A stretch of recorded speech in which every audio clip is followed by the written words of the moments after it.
నా ఉపన్యాసం 3 భాగాలుగా జరుగుతుంది. ఒకటి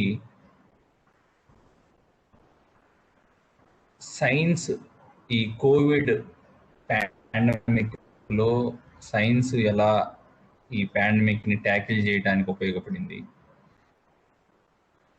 ప్రపంచం మొత్తం ఎలా ఉంది, మన దేశం మనం ఎక్కడెక్కడ తప్పులు చేసాం, ఎక్కడ వెనుకబడ్డాం, ఒకటే. రెండవ భాగం అశాస్త్రీయ ప్రచారం, రాష్ట్రాల్లో జరుగుతున్న అశాస్త్రీయ ప్రచారం గురించి. మూడవది పర్యవసానాలు, ఎలా అశాస్త్రీయ ప్రచారం వలన మనం చేయబోయే ప్రభుత్వము ప్రజలు ఇరువురు కలిసి చేయాల్సిన నివారణ చర్యల్లోనూ చికిత్స గురించి చేయాల్సిన ప్రిపరేషన్లో కానీ వీటిలో కానీ ఎలా నష్టపోతాము అనే విషయాల గురించి మీకు తెలియజేస్తాను. ఈ 3 విషయాలు. మొట్టమొదటిగా ఈ కోవిడ్లో సైన్స్ ఏం చేసింది అసలు. కొద్దిమంది చాలామంది ప్రశ్నలు ఉన్నాయి, మీ మనసులో కూడా ఉండే ఉంటాయి. ఎందుకంటే రోజుకో మాట మాట్లాడారు సైంటిస్టులు, WHO, CDC, ICMR, అందరూ రోజుకో మాట మాట్లాడారు, పూటకో మాట మాట్లాడారు, నరం లేని నాలుక వీళ్ళ నాలుగు ఎడుబడితే జరిగింది అని అవాకులు చవాకులు పేలుతున్నారు చాలామంది. వీళ్ళకి చరిత్ర గురించిన అవగాహన లేదు, విషయాలపై సరైన పరిజ్ఞానం కూడా లేదు. ఉదాహరణకి క్షయవ్యాధి తీసుకుందాం, ట్యూబర్క్యులోసిస్. ఈ క్షయవ్యాధి ఋగ్వేద సమయంలో, ఋగ్వేదంలో కూడా దీని గురించిన ప్రస్తావన ఉంది, క్షయ గురించి. కానీ క్షయ గురించిన పెథలాజికల్ డీటెయిల్స్ కానీ, దానికి కారణమైనటువంటి బ్యాక్టీరియా యొక్క లక్షణాలు కానీ, దాని నివారణకు తీసుకోవలసిన చర్యలు కానీ, దాని చికిత్సకు ఏమేం చేయాలో, ఏమేం మందులు వాడాలో అనే విషయంలో కానీ స్పష్టత రావడానికి ఎన్ని సంవత్సరాలు పట్టిందో ఒక్కసారి అందరూ గ్రహించండి. ఋగ్వేద సమయంలో, అంటే సుమారు 1550 సంవత్సరాలు BC కింద, అంటే ఇప్పటికి 3550 సంవత్సరాలు సుమారు. ఆ సమయంలో ఇక్కడే కాదు, భారతదేశంలో కాదు, మిగతా నాగరికతలలో కూడా దీని గురించి ప్రస్తావన ఉంది. తరువాత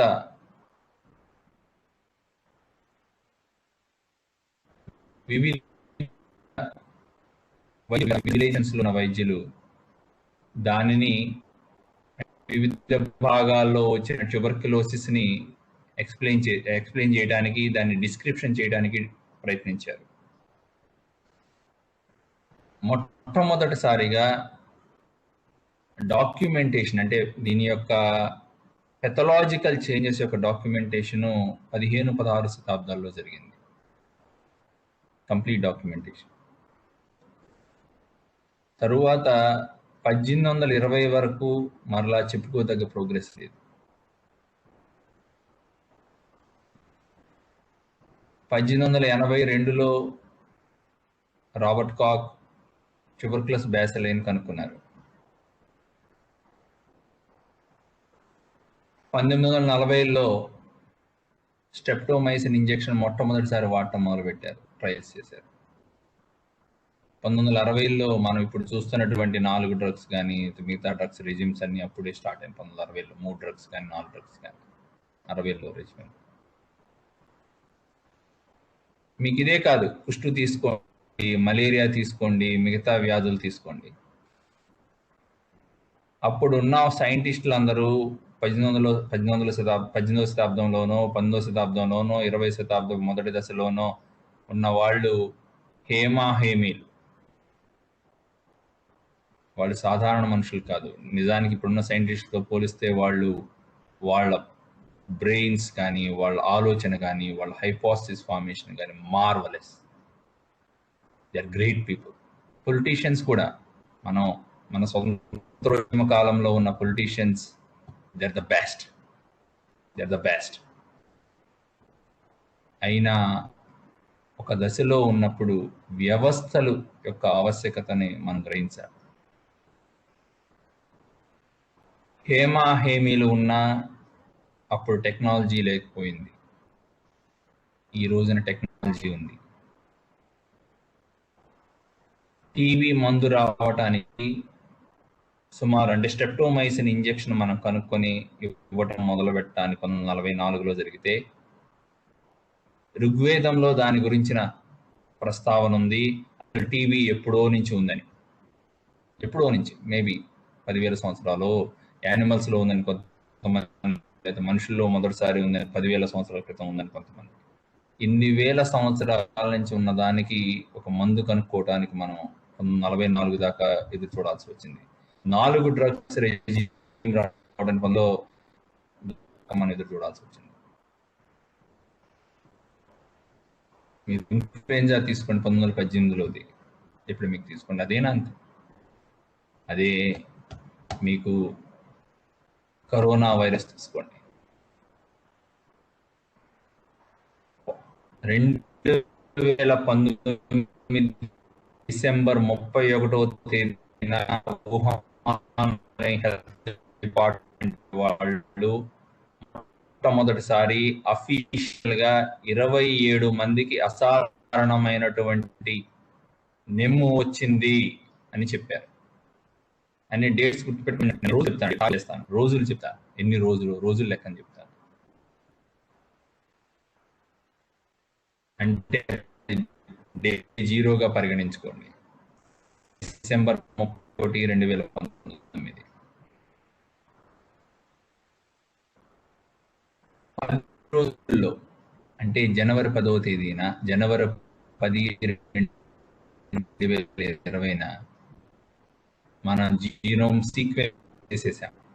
సైన్స్ జీనోమ్ సీక్వెన్స్ చేసేసాం. 13వ తేదీన అంటే జీనోమ్ సీక్వెన్స్ అయిపోయిన 3వ రోజున మోడర్నా కంపెనీ వ్యాక్సిన్ చేస్తాము, మేము దీంట్లో ఇంట్రెస్ట్ ఉన్నామని ఒక కంపెనీ ముందుకు వచ్చింది. తర్వాత చాలా కంపెనీలు ముందుకు వచ్చాయి. అందరూ ప్రయత్నాలు చేశారు.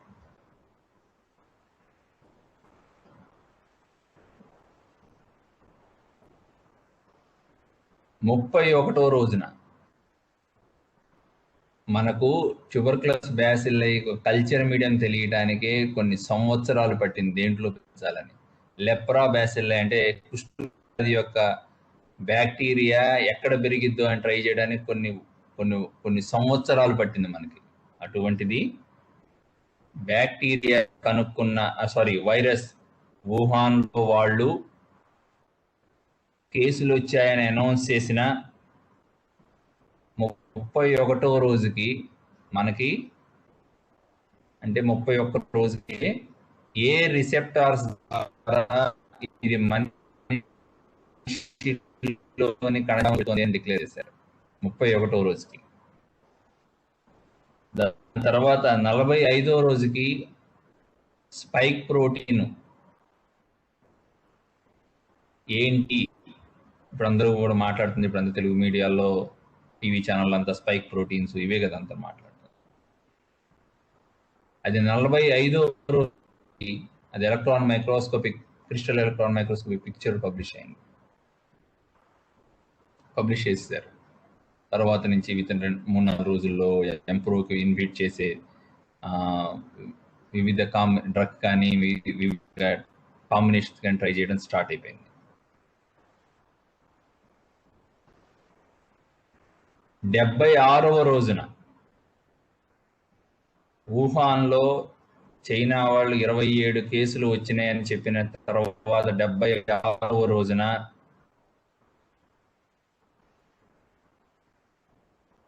మోడర్నా కంపెనీ వాళ్ళు ఫస్ట్ హ్యూమన్ ట్రయల్ మొదలు పెట్టారు 76వ రోజున. వ్యాక్సిన్ యొక్క హ్యూమన్ ట్రయల్ 76వ రోజున మొదలైంది. అది వ్యాక్సిన్ల గురించి. 76వ రోజున ట్రయల్ మొదలైంది. పర్మిషన్స్ అన్నీ వచ్చి జనరల్ పబ్లిక్కి వ్యాక్సిన్ వేయటానికి మొట్టమొదటిసారి యూకేలో స్టార్ట్ చేశారు. అన్ని కంపెనీస్ అంటే మిగతా దేశాల్లో అటు ఇటుగా నెల రోజులు అటు ఇటుగా జరిగింది. దానికి పట్టిన సమయం 342 రోజులు. డిసెంబర్ 31న వుహాన్లో కేసులు డిక్లేర్ చేస్తే అక్కడి నుంచి 342 రోజులకి మనం వ్యాక్సిన్కి వచ్చాం. మీరు పోలియో వ్యాక్సిన్ తీసుకోండి, మీజిల్స్ వ్యాక్సిన్ తీసుకోండి, ఎన్ని వ్యాక్సినేషన్ తీసుకోండి, ఎన్ని సంవత్సరాలు పట్టింది.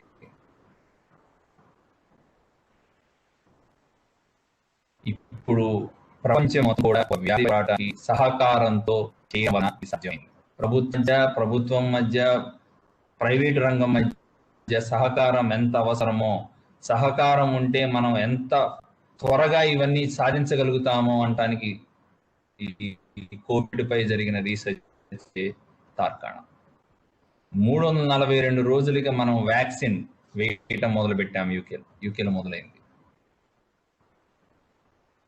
అది వ్యాక్సిన్ గురించి. చికిత్స గురించి చూద్దాం. చికిత్స గురించి మొదలైనప్పుడు ఫస్ట్లో ఏమీ మిగతా ట్రీట్మెంట్ ఏదైతే వైరల్ నిమోనియాకి ఎలా ఇచ్చారో అలానే ఇచ్చారు. తర్వాత క్లోరోక్విన్, హైడ్రాక్సీ క్లోరోక్విన్, మలేరియాకి వాడేవి, కీళ్ళవాతానికి వాడే హైడ్రాక్సీ క్లోరోక్విన్, ఇవన్నీ వచ్చాయి. ఎందుకు వచ్చాయి? ఇప్పుడు చాలా మంది ఏంటంటే అడిగే క్వశ్చన్, మీరు కొన్ని రోజులు హైడ్రాక్సీ క్లోరోక్విన్ అన్నారు, దాని తర్వాత రిటనవీర్ అన్నారు, లుపినవీర్ అన్నారు, దాని తర్వాత ఎజిథ్రోమైసిన్ అన్నారు, డాక్సిసైక్లిన్ అన్నారు, ఐవర్మెక్టిన్ అన్నారు, ఇప్పుడు ఏమి లేదు అన్ని తూచా అంటున్నారు. అసలు మీ దగ్గర ఏమీ లేదు, మొత్తం తెల్లగాయితమే ఉంది మీ దగ్గర అని రకరకాలుగా మాట్లాడుతున్నారు. చరిత్రలోకి వెళ్దాం. చరిత్ర తెలుసుకుంటే ఎందుకంటే స్పష్టత వస్తుంది. ఇందులో కొంత మన గవర్నమెంట్ చేసిన తప్పు కూడా ఉంది భారతదేశంలో. దాంట్లో తర్వాత వద్దాం. సైంటిఫిక్ కమ్యూనిటీ కరోనా వైరస్ అని డిటెక్ట్ చేసిన తర్వాత, అంటే మైక్రోలో డిటెక్ట్ చేయటం, ఎలక్ట్రాన్ మైక్రోస్కోప్లో డిటెక్ట్ చేయటం, దాని గురించి డేటా పబ్లిష్ అవ్వటం, జీనోమ్ సీక్వెన్సింగ్ జరగటం, దీంతో నేమింగ్ కూడా ప్రపంచ ఆరోగ్య సంస్థ టాక్సానమీ, వైరల్ టాక్సానమీ వాళ్ళు నేమింగ్ జరిగిన తర్వాత ఈ వైరస్ మీద అంతకుముందు ఇలాంటి సిమిలర్ వైరస్ మీద జరిగిన టిష్యూలో జరిగినటువంటి రీసెర్చ్ కానీ, హ్యూమన్ స్టడీస్ కానీ అన్ని తీసి అందులో ఏ డ్రగ్స్ ఉన్నాయని తీశారు.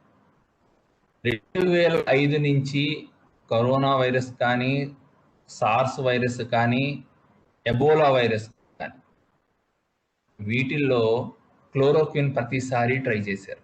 2005 నుంచి ట్రై చేశారు.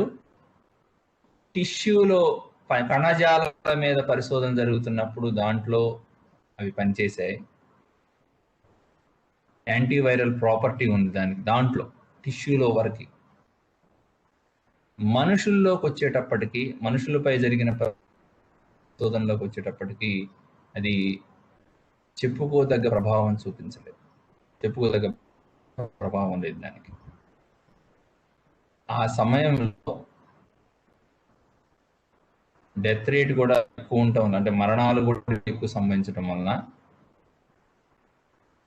మొదటిగా చిన్న చిన్న స్టడీస్ జరిగాయి. కేస్ సిరీస్ అండి అవి. 10-20 మంది మీద, 15 మంది మీద చేసినవి వివిధ దేశాల్లో, ఫ్రాన్స్లోను, చైనాలోను, అన్ని వివిధ దేశాల్లో జరిగిన వాటిని. వాళ్ళు ఏం చేశారంటే హైడ్రాక్సీ క్లోరోక్విన్ టాబ్లెట్స్ వాడారు 15 మంది మీద. దాంట్లో స్టడీలో ఒక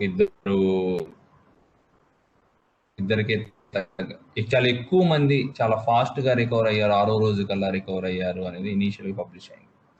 దాని తర్వాత ఫ్రాన్స్ వాళ్ళు చేసిన దాంట్లో ఎజిత్రోమైసిన్ ట్యాబ్లెట్స్ కూడా కలిపారు. ఎజిత్రోమైసిన్ ట్యాబ్లెట్స్ కలిపిన వాళ్ళలో ఇంకా త్వరగా రెస్పాన్స్ వచ్చింది అనేది వాళ్ళు ప్రపోజ్ చేశారు. అందులో కూడా నెంబర్స్ చాలా తక్కువ, 20 మంది అందులో కూడా. ఈ దశలో ప్రపంచమేమో ఒకవైపు చాలా ప్యానిక్ సిచ్యుయేషన్లో ఉంది, ఇంకోవైపు ఏమో సహజంగా పీపుల్ ప్యానిక్గా ఉన్నప్పుడు పొలిటీషియన్స్ రెస్పాన్స్ వేరుగా ఉంటుంది.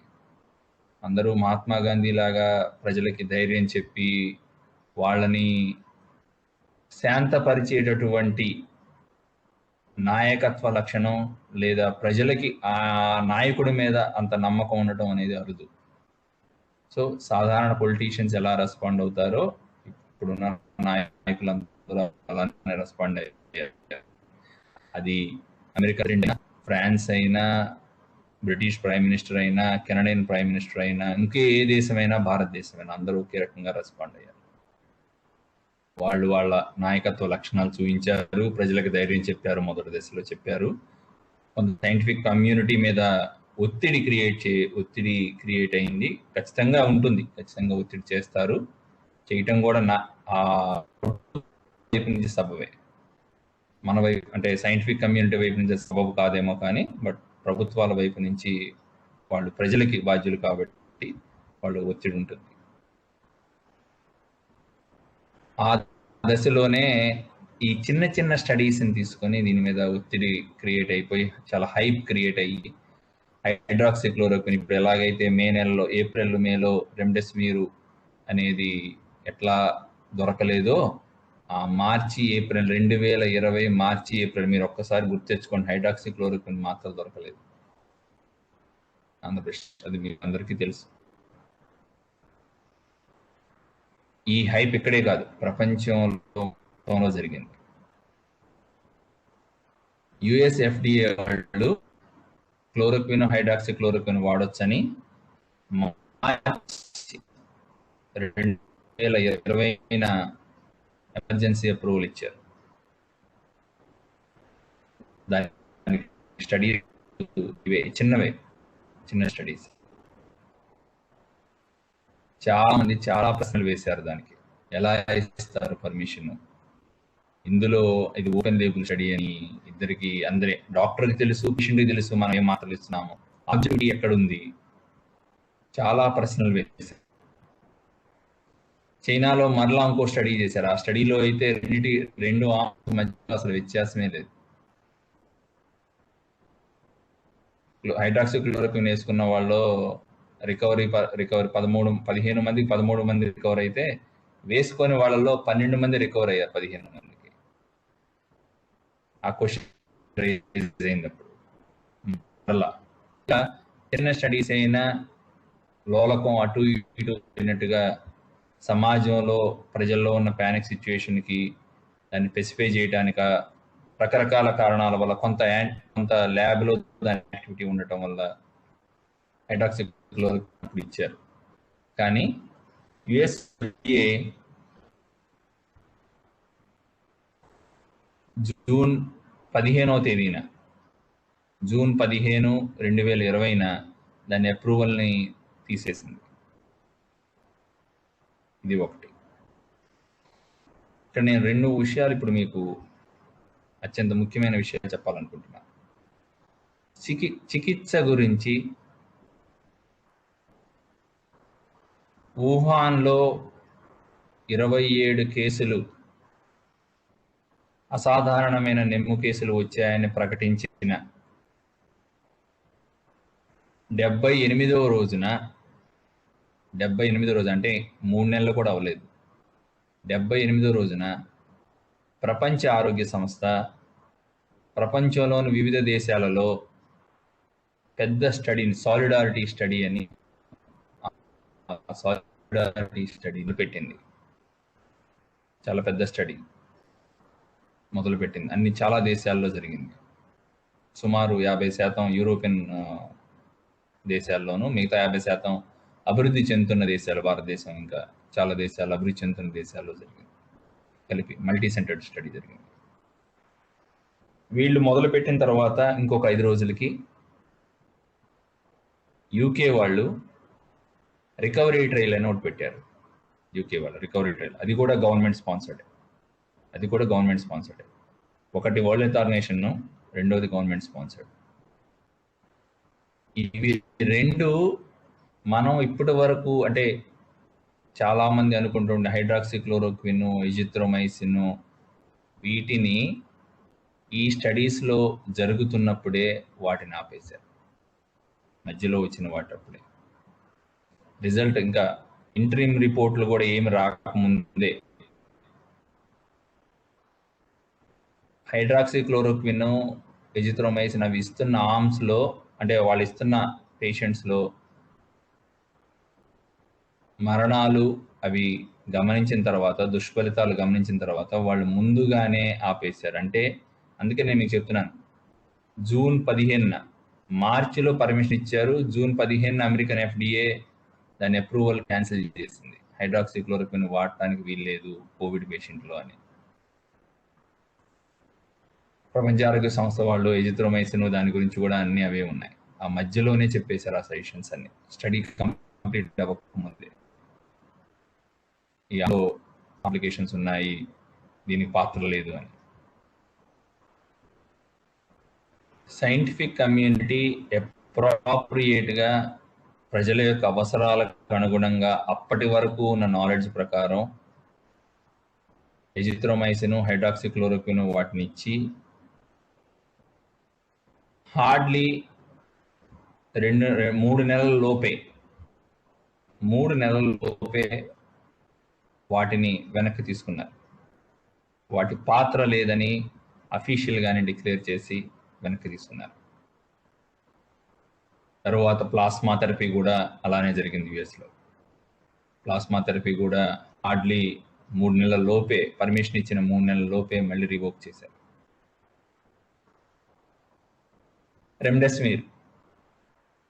రెమ్డెసివిర్ నిజానికి కాంట్రవర్షియల్ డ్రగ్ కాదు. కాంట్రవర్సీ ఎందుకు వచ్చిందంటే అవైలబిలిటీ మళ్ళీ వచ్చింది. రెమ్డెసివిర్ దీనికోసం కనిపెట్టింది కాదు, కోవిడ్ కోసం. ఇప్పుడు మనం వాడుతున్న చాలా మందులు కోవిడ్ కోసం కనిపెట్టినవి కాదు, మోనోక్లోనల్ యాంటీబాడీస్ లాంటివి తప్ప. అవి వేరే పర్పస్ కోసం ఆల్రెడీ వాడుతున్నారు, ఎబోలాలోను వీటిలోను వాడుతున్నారు, దాన్ని రీపర్పస్ చేశారు. వీటికి రెమ్డెసివిర్ వాడని దేశం లేదు. అది ప్రభుత్వ రంగమైనా, ప్రైవేట్ రంగమైనా, లేకపోతే మిశ్రమ విధానంలో వైద్యశాలలో ఉన్న ఏ దేశమైనా సరే, స్వీడన్ కానీ, కెనడా కానీ, యూకే కానీ, అవన్నీ ప్రభుత్వ రంగంలో ఉన్నాయి. నార్వే అన్ని ప్రభుత్వ రంగంలో ఉన్నవే, నెదర్లాండ్స్ అన్ని, అందరూ వాడుతున్నారు రెమ్డెసివిర్. మనమేం కొత్త, ఇక్కడ ఏదో చాలా మంది ఏంటంటే డాక్టర్లు డబ్బు కాంక్షతో దీంతో చేస్తున్నారని. డబ్బు కాంక్ష ఉంటే ఉండవచ్చు, నేను దాన్ని ఏమీ సమర్థించట్లేదు. కానీ రెమ్డెసివిర్ వాడని దేశం చూపించింది. నిజంగా తెలుగు రాష్ట్రాల్లోని డాక్టర్లు డబ్బుల కోసమే అయితే యూకేలో దేనికోసం ఇస్తున్నారు? వాళ్ళే డబ్బుల కోసం ఇస్తున్నారు. నార్వేలో దేనికి ఇస్తున్నారు? స్వీడన్లో దేనికి ఇస్తున్నారు? కెనడాలో దేనికి ఇస్తున్నారు? ప్రపంచంలోని వివిధ దేశాలన్నింటిలో వాడుతున్నారు. ఒక చిన్న ఎగ్జాంపుల్ ఈ ట్రయల్స్ గురించి.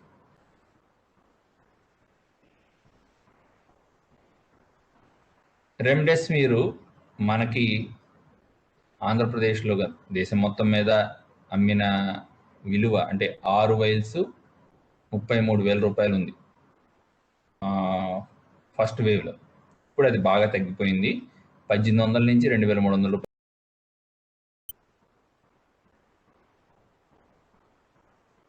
ప్రపంచ ఆరోగ్య సంస్థ ఇంటర్ఫెరాన్స్, అంటే చైనాలో ఇంటర్ఫెరాన్స్ వాడారు మొదటి దశలో వాళ్ళు, ఇంటర్ఫెరాన్ ఇంజెక్షన్స్ వాడారు. ఆ ఇంటర్ఫెరాన్ ఇంజెక్షన్స్ 7,500 రూపాయలు ఉంటుందండి. రెమ్డెసివిర్ ఎంత? 3,200 రూపాయల నుంచి 3,500 రూపాయల వరకు రెమ్డెసివిర్ ఉంటే, సరే లెక్కే వేసుకుందాం. ఫస్ట్ లెక్క ప్రకారం అయితే 33,000 సుమారు 5,000 చిల్లర పడుతుంది. కానీ ఇంటర్ఫెరాన్స్ 7,700 రూపాయల పైన ఉంటుందండి ఒకటి. ఇదేమో 5,000. నిజంగా డబ్బులు వ్యాపారం అయితే ఇంటర్ఫెరాన్స్ వాడాలి మనం. డబ్బుల కోసం అంటే ఇంటర్ఫెరాన్స్ తయారు చేసే కంపెనీలకి ఏమి పలుకుబడి ఉండదా? నిజంగా వీళ్ళందరూ రెమ్డెసివిర్ తయారు చేసే గిలియడ్ కంపెనీ లంచాలు ఇచ్చో ఎవరినో ఇన్ఫ్లుయెన్స్ చేసో చేస్తే ఇంటర్ఫెరాన్స్ తయారు చేసే కంపెనీలు చేయవా? అవి 7,700 అమ్ముకునేవాడు చేస్తాడా? 5,000 రూపాయలకు అమ్ముకునేవాడు చేస్తాడా?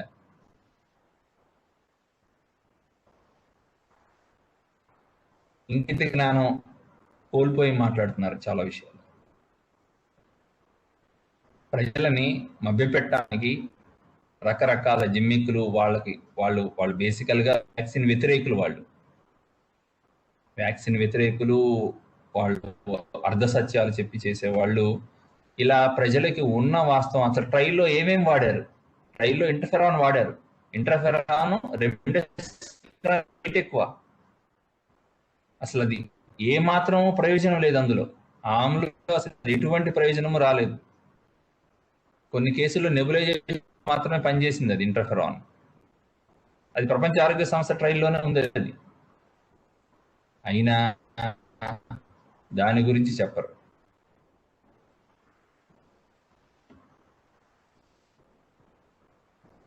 చాలా పెద్ద ఇంకోటి, యుఎస్ లో ఈవెన్ గవర్నమెంట్ ఇన్స్టిట్యూట్ వాళ్ళే, national of allergy and immunological diseases, వాళ్ళు చేసిన స్టడీ. ఈ స్టడీ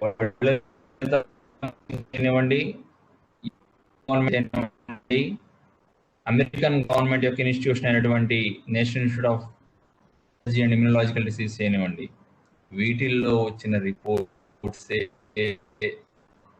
మనకు ఓవరాల్ గా ట్రీట్మెంట్ గైడ్ చేశాయి. నెంబర్ 1.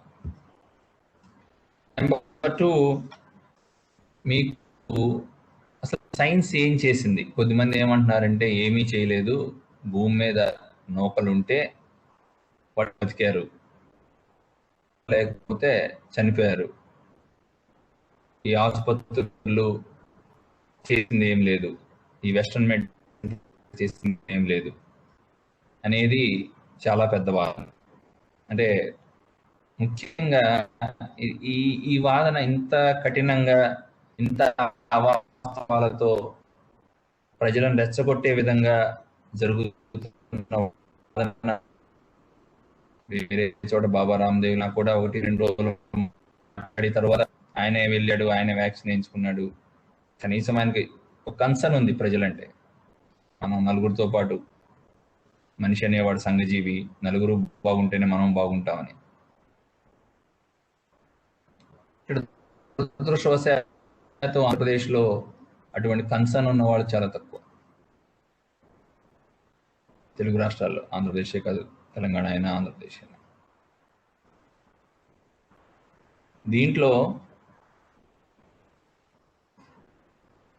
ఎటువంటి లెక్కలైనా తీసుకోండి, అది ప్రపంచ ఆరోగ్య సంస్థ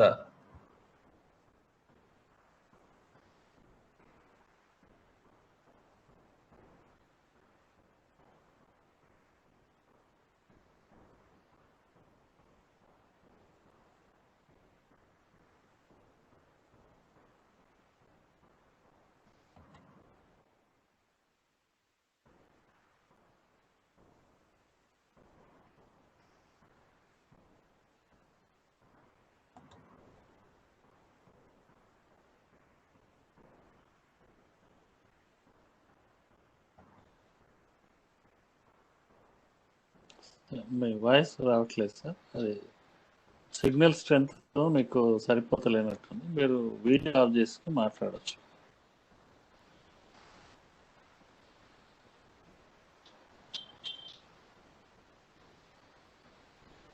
సార్ మీ వాయిస్ రావట్లేదు.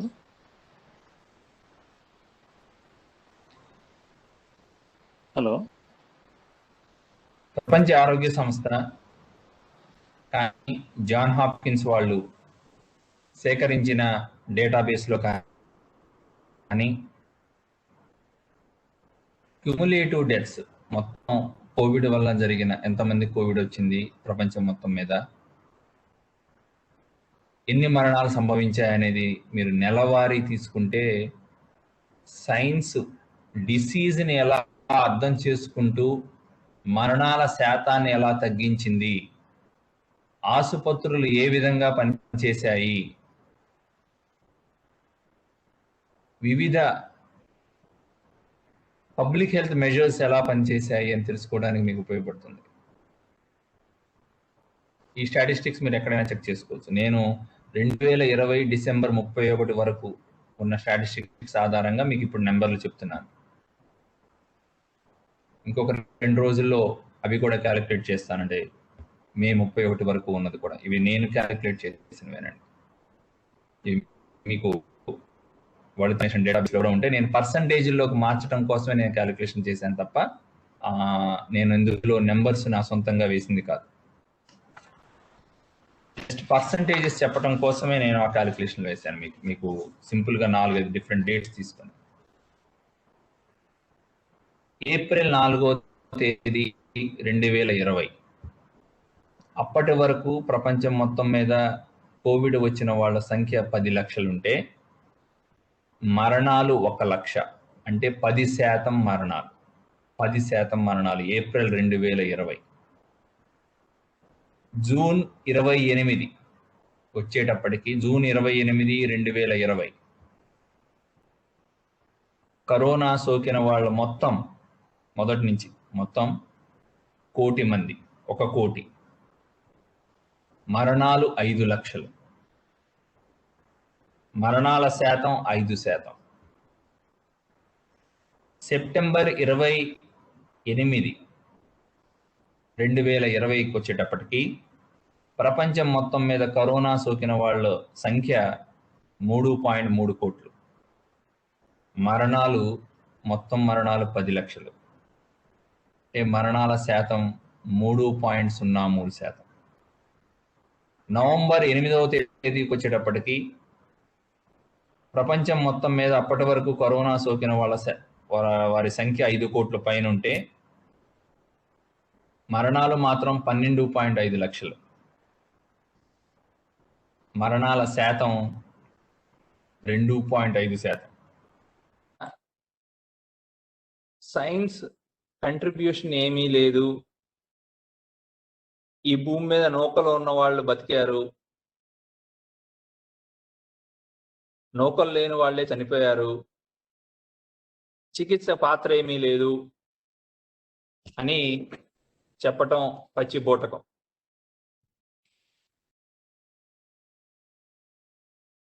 నిజంగా చికిత్స ఏం పనిచేయకపోతే 2020 మార్చి ఏప్రిల్లో వివిధ సంస్థలు వివిధ ఎక్స్పర్ట్స్ చేసిన ప్రిడిక్షన్ ప్రకారం 1 కోటి మంది చనిపోవాలి. మీరు ఎవరైనా సరే ప్రపంచ ఆరోగ్య సంస్థ కానీ జాన్ హాప్కిన్స్ వాళ్ళే కానీ డైలీ కేసులు మరణాలు గ్రాఫ్లు ప్రతి దేశానికి కూడా అందుబాటులో ఉన్నాయి. సరే మన భారతదేశంలో మ్యానిపులేషన్ చేసాం ఒప్పుకుందాం, మన వాళ్ళు అన్ని ప్రొజెక్షన్ చేయలేదు ఒప్పుకుందాం. ప్రపంచంలో అందరూ మనలాగే లేరు, ఉన్నది ఉన్నట్టుగా చూపించే దేశాలు చాలా ఉన్నాయి. ఆయా దేశాల యొక్క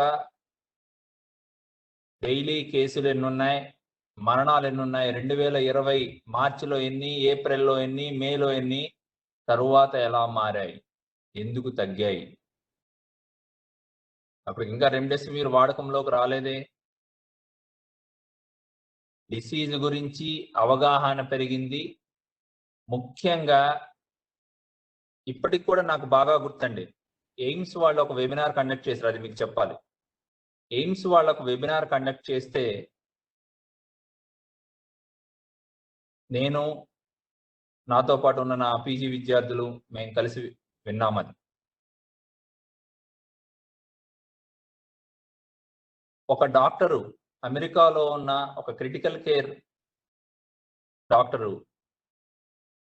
ఆవిడ తను చూస్తున్న కేసుల్లో ఎలా చనిపోతున్నారు, అసలు ఏం జరుగుతోంది, అర్థం చేసుకోలేకపోతున్నాము అని ఆ చెప్పిన సంఘటన నాకిప్పటికీ నా మనసులో ఉంది. సహజంగా ఆసుపత్రిలో ఎవరైనా రౌండ్స్‌కెళ్ళినప్పుడు పేషెంట్ చూస్తున్నప్పుడు ఈ పేషెంట్ బానే ఉంటారు, ఈ పేషెంట్ డిటీరియరేట్ అవుతారు అని ఒక అవగాహన ఉంటుంది ప్రతి డాక్టర్‌కి. ప్రతి డాక్టర్‌కి. అది ఏ మెడిసిన్ అయినా, ఆయుర్వేదమైనా, హోమియో అయినా, ఇంకోటి ఏదైనా.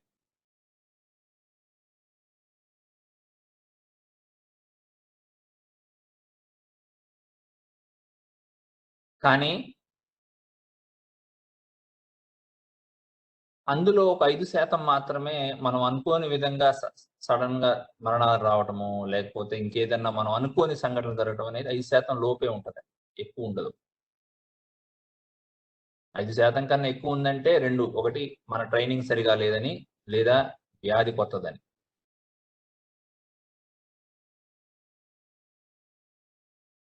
కానీ ఆ అసహజ మరణాలు చాలా త్వరగా జరగటం, బాగున్నారు, చాలా చక్కగా ఉన్నారు పేషెంట్ ఏమవ్వదు 2, 3 రోజుల్లో మనం డిశ్చార్జ్ చేయొచ్చు అనుకున్న వాళ్ళు గూడా 5, 6 గంటల్లోనో సాయంకాలానికో ఆయాసం రావటం, ఐసీయూలోకి మారటం, ఐసీయూలోకొచ్చాక మనం ఇంట్యుబేట్ చేశాక 12 గంటల్లోనే చనిపోవడం.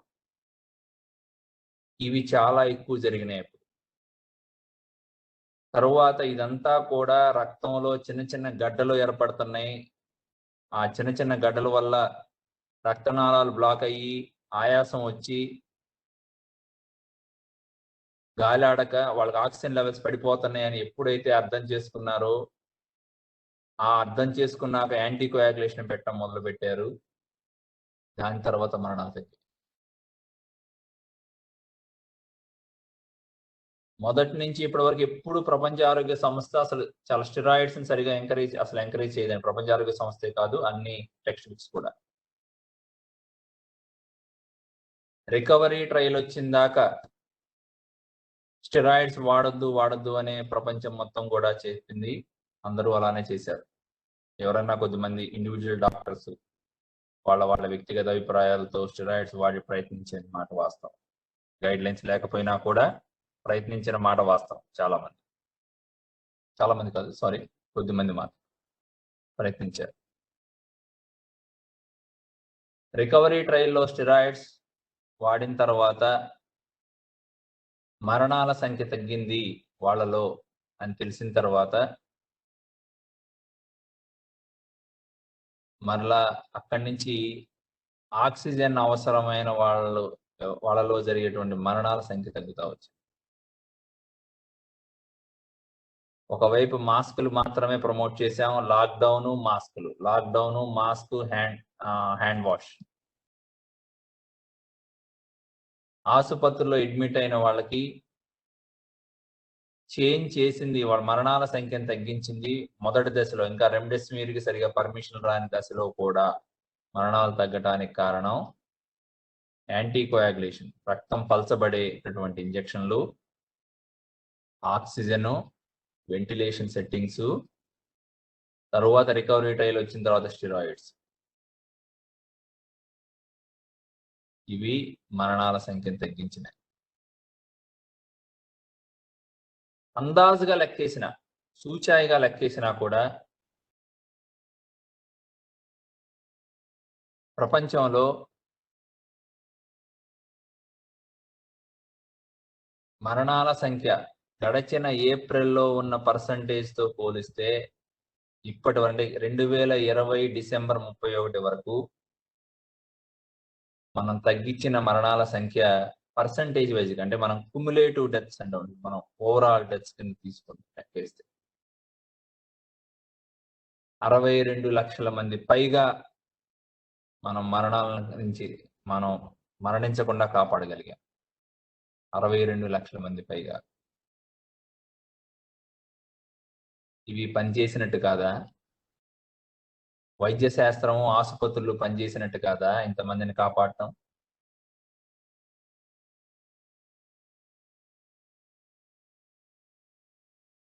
నేను ముఖ్యంగా ముందుగా ఈ ప్రపంచం మొత్తంలో సైన్స్లో జరిగేటువంటి విషయాలు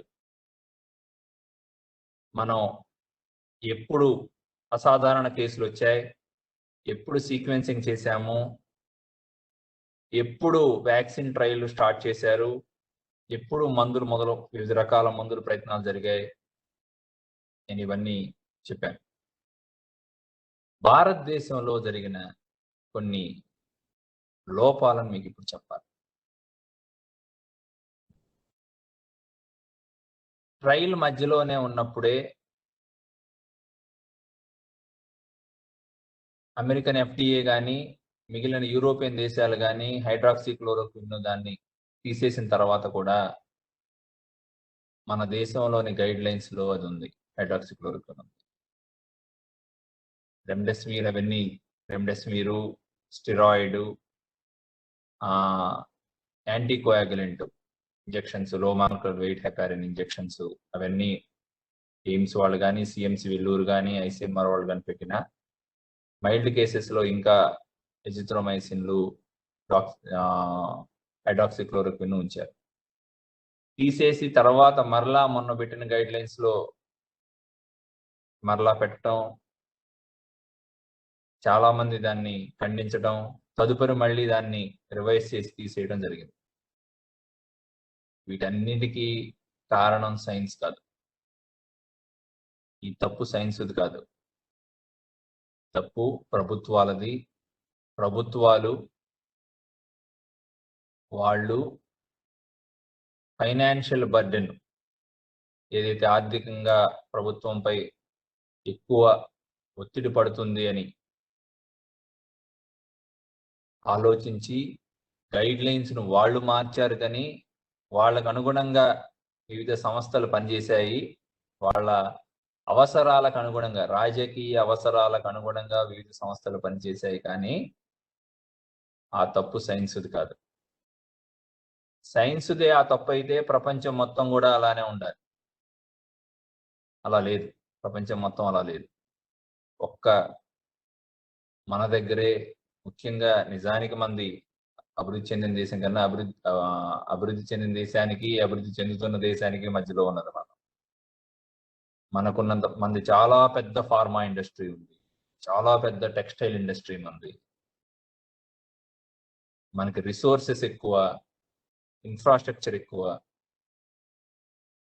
మేబీ ఆ ఇన్ఫ్రాస్ట్రక్చర్, హెల్త్ ఇన్ఫ్రాస్ట్రక్చర్ అమెరికన్ స్టాండర్డ్స్తో మనం పోటీ పడలేకపోయి ఉండొచ్చు.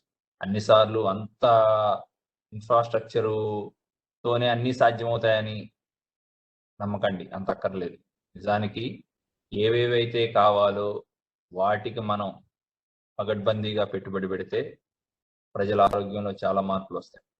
అది ఇన్ఫెంట్ మోర్టాలిటీ రేట్లో కానీ, మెటర్నల్ మోర్టాలిటీ రేట్ తగ్గించడంలో కానీ, ఏ ఇన్ఫ్రాస్ట్రక్చర్ పెంచారని ఎంత సూపర్బ్ ఇన్ఫ్రాస్ట్రక్చర్ ఏం మనకు లేదు. అంత ఇన్ఫ్రాస్ట్రక్చర్ లేకపోయినా చాలా జిల్లాల్లో కొన్ని రాష్ట్రాల్లో మనం ఇంటర్నేషనల్ నామ్తో దగ్గరగా ఉన్నాం.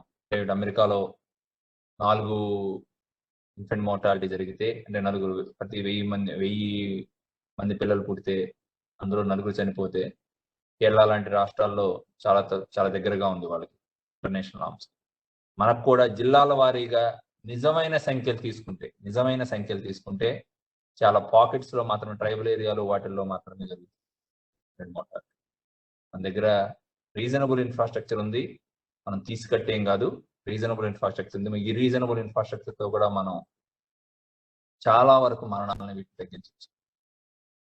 ఇక్కడ సైంటిఫిక్ ఇన్స్టిట్యూషన్స్ ప్రజలకి, పౌరులకి, భారత రాజ్యాంగానికి నిబద్ధులై వాళ్ళకి మనం జవాబుదారీగా ఉండాలి అనే బాధ్యత లోపించడం వల్ల, అనేటటువంటి ఆలోచన, అవగాహన లేకపోవడం వల్ల ప్రభుత్వాల, రాజకీయ నాయకుల రాజకీయ అవసరాలకు అనుగుణంగా గైడ్ లైన్స్ కొంత మార్చారు. అంతే తప్ప ఇందులో వేరే విషయం ఏం లేదు.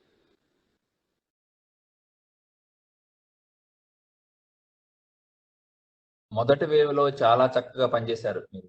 గైడ్ లైన్స్ లో కొద్దిపాటి వ్యత్యాసం ఉండొచ్చు, కానీ మొదటి వేవ్ లో చాలా ప్రభుత్వాలు చాలా నిబద్ధతతో పనిచేశాయి. లాక్డౌన్ విషయంలో కానీ మిగతా విషయాల్లో కానీ కేసులు ఐడెంటిఫై చేయడంలో కానీ ఒక్క కేసు నెంబర్స్ మరణాలు ప్రజలకు చెప్పడంలో మాత్రం వాళ్ళు ఈ రోజు కూడా పచ్చి అబద్ధాలే ఆడుతున్నారు. అంత అబద్ధం ఆడాల్సిన అవసరం లేదు. అందరికీ చుట్టుపక్కల ఎంతమంది చనిపోయారో తెలుసు, అందరికీ కూడా అవగాహన ఉంది. ప్రజలని ఎప్పుడు కూడా మోసం చేయటం వల్ల ఏ మార్పు ఉండదండి. ఉదాహరణకి చిన్న ఎగ్జాంపుల్, మనకి తుఫాన్ వస్తుందని చెప్తున్నాం కదా, అందరికీ ప్రభుత్వం వాళ్ళే మెసేజ్లు పంపిస్తున్నారు, ఈ ప్రాంతాల్లో ఎఫెక్ట్ ఉంటుంది, ఇంత కిలోమీటర్ల స్పీడ్తో గాలి వస్తుందని. మనమేమి జనం భయభ్రాంతులకు గురవుతారని గాలి ఏమి రాదులే, ఊరికి ఆ పిల్లగాలిలాగా అలా వస్తుంది అలా పోద్దని చెప్పట్లేదు కదా, మనం ఉన్న వాస్తవం చెప్తున్నాం. అలానే ఇక్కడ మరణాలు జరుగుతున్నాయి, వాస్తవంగా చనిపోతున్నాడు కదా మనిషి లేకుండా పోయాక ఇంకా ఎవరిని భ్రమంలో అనేది అసలు ఈ ప్రభుత్వం వాళ్ళు వాళ్ళ మీద ఒత్తిడి రాకుండా ఉండటం కోసం అధికారులు రాజకీయ నాయకులు చేసే జనం పేరు చెప్పి చేసే జిమ్మిక్ అది. జనం ఎవరు ఇప్పుడు చావు ప్రజలు చూడని చావులా ఇవన్నీ? ఏ మనిషి చూడలేదు చావు పుట్టుకలు అనేది సృష్టిలో భాగం, అందరూ చూస్తారు. కానీ వాస్తవాలు చెప్పాల్సిన బాధ్యత ప్రభుత్వాలపై ఉంది. ఇక్కడ జరిగిందల్లా ఒకటి, ట్రీట్మెంట్ ప్రోటోకాల్లో సైన్స్ కి వ్యతిరేకంగా, అంటే ఎటువంటి ఆధారం లేకపోయినా కూడా డాక్సీసైక్లిన్, హైడ్రాక్సిక్లోరోక్విన్, ఎజిథ్రోమైసిన్ టాబ్లెట్స్, దాని తర్వాత ఐవర్మెక్టిన్ టాబ్లెట్స్, ఈ 4 ఉంచటం మాత్రం మన దగ్గర ప్రభుత్వంలో చికిత్స ప్రోటోకాల్లో చేసిన తప్పు. డాక్టర్స్ కూడా రాయటం కూడా, ప్రైవేట్ డాక్టర్స్ రాయటం కూడా నిజానికి వాళ్ళు గవర్నమెంట్ గైడ్ లైన్స్ ఫాలో అవటం వల్ల రాశారు, లేదా వాళ్ళు వ్యక్తిగతంగా రాశారేమో, కానీ అది కూడా తప్పే, నా దృష్టిలో తప్పే. అది ఇంటర్నేషనల్ నామ్స్ మనకి ఏంటంటే what the science says, that we have to follow. అది ఒకటి. ప్లాస్మా థెరపీ విషయంలో కూడా కొన్నిపాటి చేంజెస్ ఉన్నాయి. ఇంటర్నేషనల్ గా దాని గురించి రిస్ట్రిక్షన్స్ వచ్చాక కూడా మనం మార్చి ఏప్రిల్కి వచ్చిన దాకా మనం మార్చి వచ్చిన దాకా కూడా మనం ఎటువంటి డెసిషన్ చెప్పలేదు ఐసీఎంఆర్ వాళ్ళు. ఆల్రెడీ యుఎస్ ఎఫ్డిఏ వాళ్ళు రిస్ట్రిక్షన్స్ అన్ని పెట్టి దీనిలో ఉపయోగం లేదని చెప్పిన తర్వాత కూడా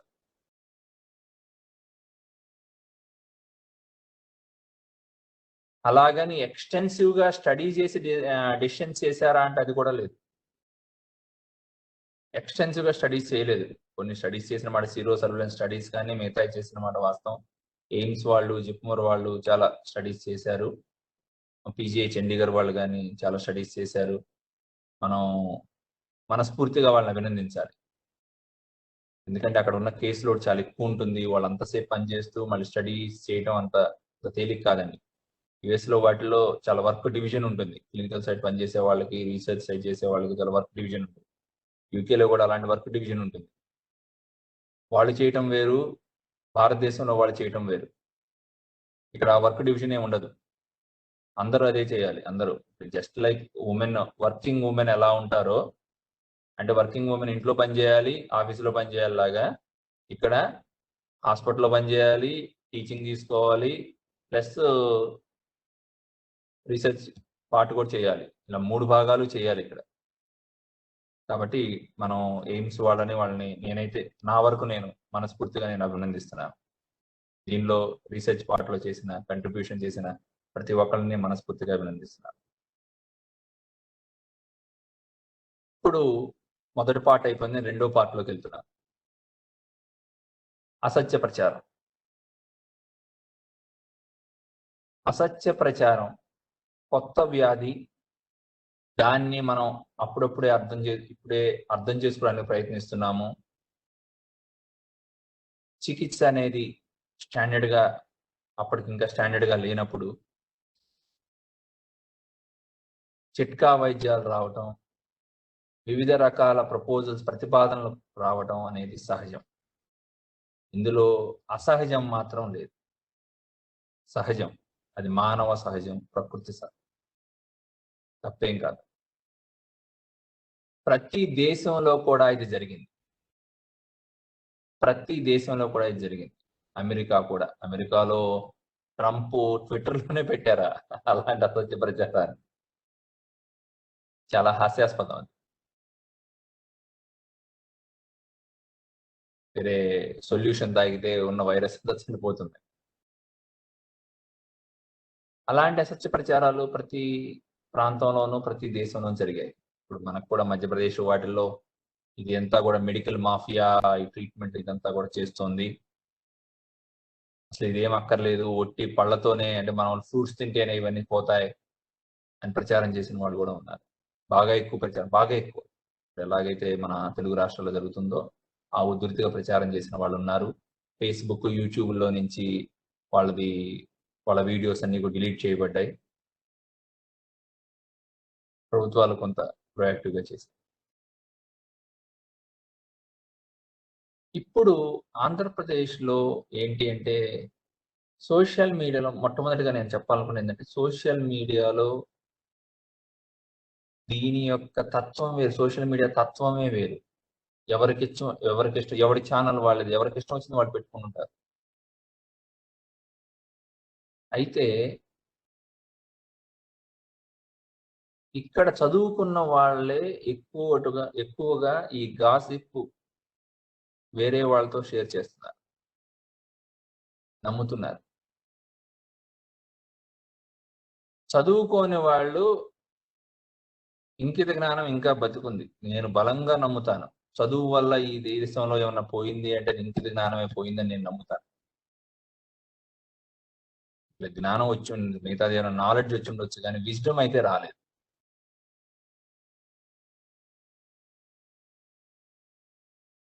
అక్షరంలో ఉన్నదంతా సత్యమే అని మనం గుడ్డిగా నమ్ముతున్నాం. అంటే మనకు వాట్సాప్‌లో వచ్చిందో, ఫేస్‌బుక్‌లో వచ్చిందో మనం చూడగానే అది కరెక్ట్ అని మనకు ప్రిజంప్షన్ ఉంది ఆల్రెడీ. మనం నమ్ముతున్నాం. ఎందుకంటే చిన్నప్పటి నుంచి పుస్తకం చదువుకుంటా వస్తున్నాం గదా! సో, పుస్తకంలో ఉన్నదంతా వాస్తవమే. ప్రశ్నించడం లేదు గదా మనకి. ప్రశ్నించడం మనకు అలవాటు చేయలేదు. నమ్మటమే అలవాటు చేశారు. కాబట్టి మనం నమ్ముతున్నాం. వాట్సాప్‌లో ఉన్నది నమ్ముతాం. వాళ్ళు ఏది పెడితే ఎలాంటి వార్త పెట్టినా, దేన్ని పెట్టినా నమ్ముతున్నాం మనం. అలా నమ్ముతున్నామనే రాజకీయ పార్టీలు, వివిధ మతాలకు సంబంధించిన వివిధ సంస్థలు మన మైండ్‌ని మ్యానిప్యులేషన్ చేస్తున్నాయి. అందులో భాగంగా ఇది కూడా జరిగింది. కోవిడ్.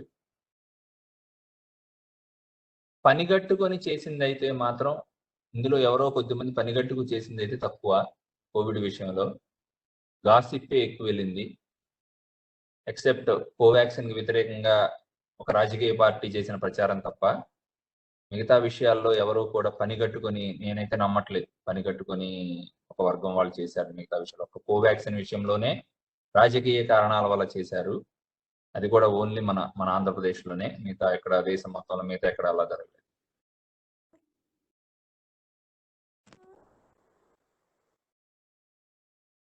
అసత్య ప్రచారం మొదటి దాంట్లో కన్నా కూడా రెండో వేవ్‌లో ఎందుకు అంత ఆస్కారం వచ్చింది అంటే ప్రభుత్వాలు రెండో వేవ్‌కు ముందు సరిగా సంసిద్ధత అవ్వలేదు. ఎటువంటి సంసిద్ధత లేదు.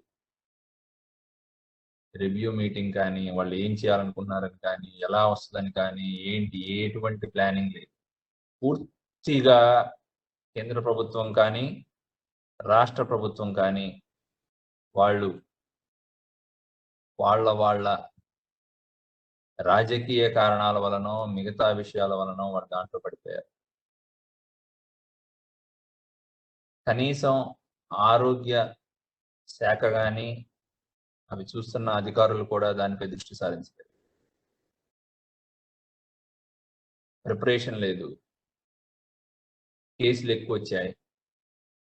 అలాగని కేసులు నంబర్ పెరుగుతున్నప్పుడు దాన్ని ఆపటానికి లాక్‌డౌన్ పెట్టారా అంటే అది కూడా చేయలేదు. ఏంటంటే జాబులు పోతాయి, జీతాలు పోతాయి, బిజినెస్ పోతుంది. నిజమే. ఇవన్నీ నిజమే. అందులో ఎటువంటి రెండో ఆలోచన అక్కర్లేదు మనకు. ఖచ్చితంగా ఇది ఆర్థిక పరంగా ప్రజలపై చాలా పెనుభారం మోపుతుంది. సాలరీడ్ క్లాస్ అయితే తప్ప, ప్రభుత్వ సాలరీలు తీసుకునే వాళ్ళు తప్ప మిగతా వాళ్ళందరికీ వివిధ రకాలుగా వ్యవసాయం చేసుకునే కూలీలకి, వ్యవసాయదారులకు తప్ప, వ్యవసాయం చేసే రైతులకు తప్ప మిగతా అందరికీ ఏదో ఒక రూపంలో ఈ లాక్డౌన్ లాంటివి చాలా ఎక్కువ ఎఫెక్ట్ చూపిస్తుంది. చాలా ఎక్కువ. ఇది మనం సాధారణంగా అంటే ఇది సింపుల్‌గా మాట్లాడే విషయం కాదు ఒక రకంగా చెప్పాలంటే.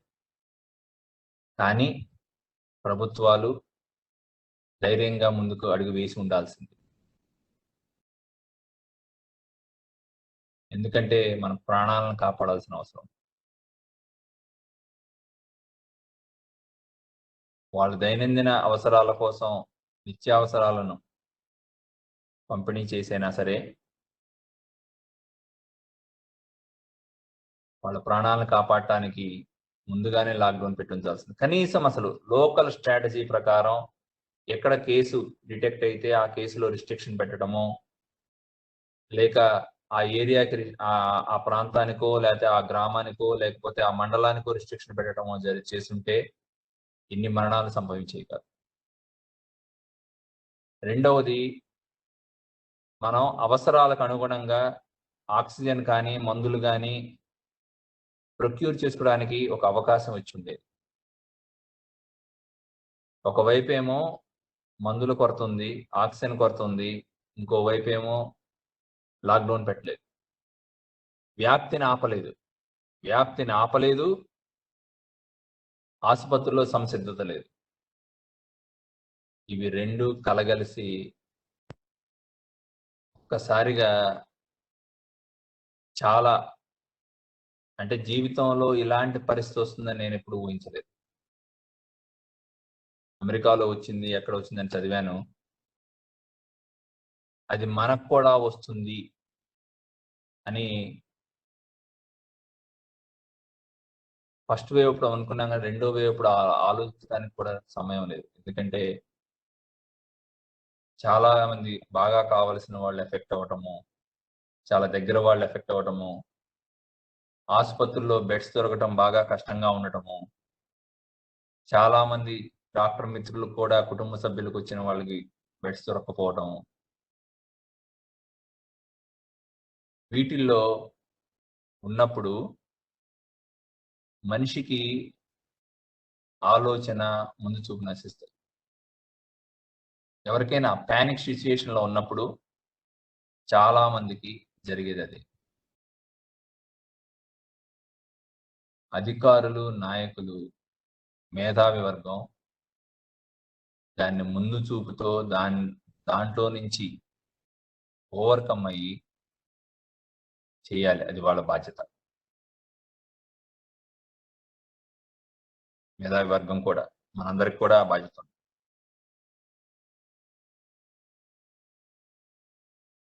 ఈ సిట్యుయేషన్‌లో ఇది మనిషి జీవిత కాలంలో ఎందుకంటే మనకి ఏ అవసరం ఉన్నా కూడా ఏదో ఒక హాస్పిటల్‌కెళ్ళిపోయి వాకిన్ లాగా చేసుకుంటూ వెళ్ళిపోతాం. ఎప్పుడు కావాలంటే అప్పుడు వెళ్తున్నాం. ఎప్పుడు కావాలంటే అప్పుడు క్యాట్రాక్ట్ సర్జరీకి ఇంకో దానికి వెళ్తున్నాం. బెడ్ లేదనో, ఆక్సిజన్ లేదనో, మందులు లేవనో మనం ఎక్కడా వినలేదు. ఈ హాస్పిటల్ కాదు ఇంకో హాస్పిటల్‌కెళ్ళేవాళ్ళం ఎక్కడికైనా లేకపోతే. కానీ సాధారణంగా చేయాల్సిన ఇంజెక్షన్ కూడా చేసేవాళ్ళు దొరక్కపోవడం, ఆక్సిజన్ దొరక్కపోవడం, ఆక్సిజన్ ఉంటే బెడ్‌లు దొరకకపోవడం, మళ్ళీ ఆక్సిజన్ వస్తున్నా కూడా అయిపోతే మీరే తెచ్చుకోవాలని అనటం. ఈ మొత్తం పరిస్థితి యొక్క మిస్‌మేనేజ్‌మెంట్ ఆసుపత్రుల మీద, వైద్యుల మీద, ప్రభుత్వం మీద పడింది. ప్రజల్లో విపరీతమైన కోపం, ఆవేదన, ఉద్వేగం అన్నీ కలగలిసిన స్థితి. ఆ స్థితిలో ఉన్నప్పుడు మొట్టమొదటిది నెల్లూరు దగ్గర కృష్ణపట్నంలో ఒక ఆయుర్వేద మందు పనిచేస్తుందని రావటం. నా దృష్టిలో మాత్రం దాన్ని పూర్తిగా అది ప్రభుత్వం వాళ్ళు అన్నెసెసరీగా మిస్‌మేనేజ్ చేశారు. లోకాయుక్త దాన్ని సుమోటోగా తీసుకొని దాని డిస్ట్రిబ్యూషన్ ఆపమంటం. దానిపై ఎంక్వైరీ వేస్తే ఎంక్వైరీకి వెళ్ళినటువంటి జిల్లా అధికారులు కనీసమైనటువంటి స్పృహ కూడా లేకుండా రిపోర్ట్ రాయటం, అది వెంటనే ప్రభుత్వం వాళ్ళు మళ్ళీ దానికి మీద తదుపరి అక్కడి నుంచి కేసులు, హైకోర్టు, రకరకాల ప్రభుత్వం వాళ్ళు ఆపటం, ప్రభుత్వం వాళ్ళు ఆయన్ని కంట్రోల్లో పోలీసు వాళ్ళు కంట్రోల్లో పెట్టుకోవటం పూర్తిగా. ఇవన్నీ కూడా ప్రజల్లో అపనమ్మకాన్ని బాగా పెంచాయి. మాకేదో మంచి జరగబోదంటే వీళ్ళు అడ్డం పడుతున్నారు అనేది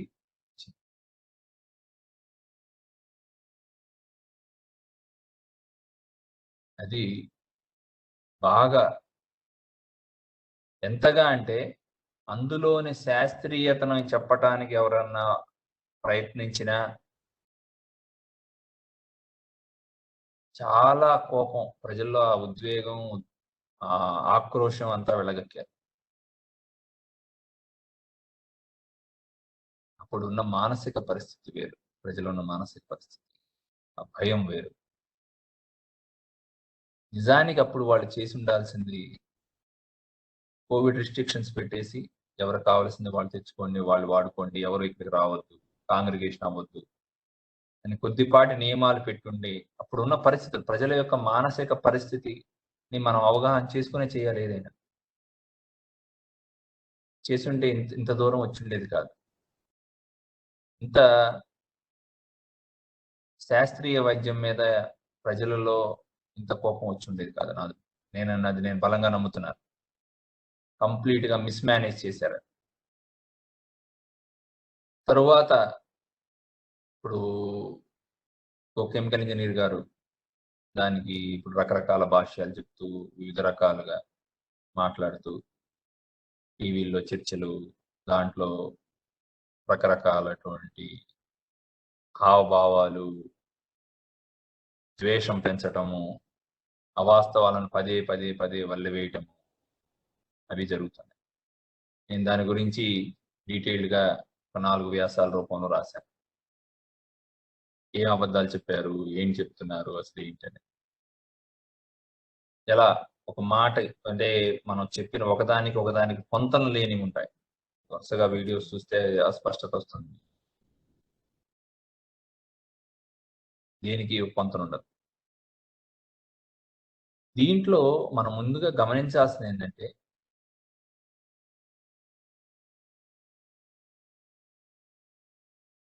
నమ్మకం మీద నడిచే వైద్యం వేరు, శాస్త్రీయ వైద్యం వేరు. ఇప్పుడు కోవిడ్కి హోమియోపతి, ఆయుర్వేదము, యునాని వివిధ రకాలు వాడుతున్న వాళ్ళు ఉన్నారు. అది వాళ్ళ నమ్మకం. ఇందులో మనం వ్యతిరేకించాల్సినది ఏం లేదు. మనకు మెయిన్ నా వరకు మేబీ ఇక్కడ ఉన్న వాళ్ళు నాతో ఏకీభించకపోవచ్చు, కానీ నా వరకు మాత్రం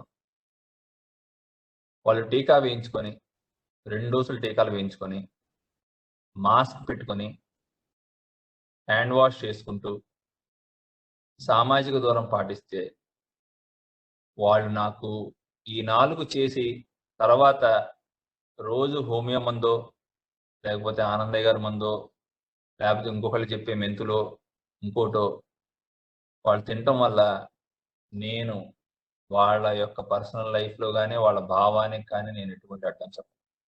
అది వాళ్ళ వ్యక్తిగతం. ఆ వ్యక్తిగత ఒకరికొకరు నచ్చుతుంది, వాళ్ళు నమ్మకం ఉంది, చేసుకుంటున్నారు. నేను ఖచ్చితంగా వాళ్ళ వ్యక్తిగత ఇష్టాయిష్టాల్లోకి నేను వెళ్ళను. దాని మీద నిజానికి నా అభిప్రాయం కూడా నేను రాయను. ఎందుకంటే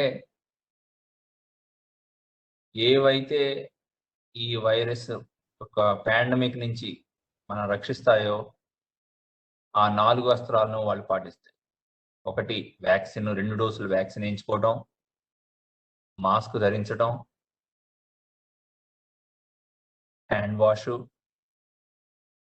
సామాజిక దూరం పాటించడం, గుంపులుగా వెళ్లకుండా సామాజిక దూరం పాటించడం.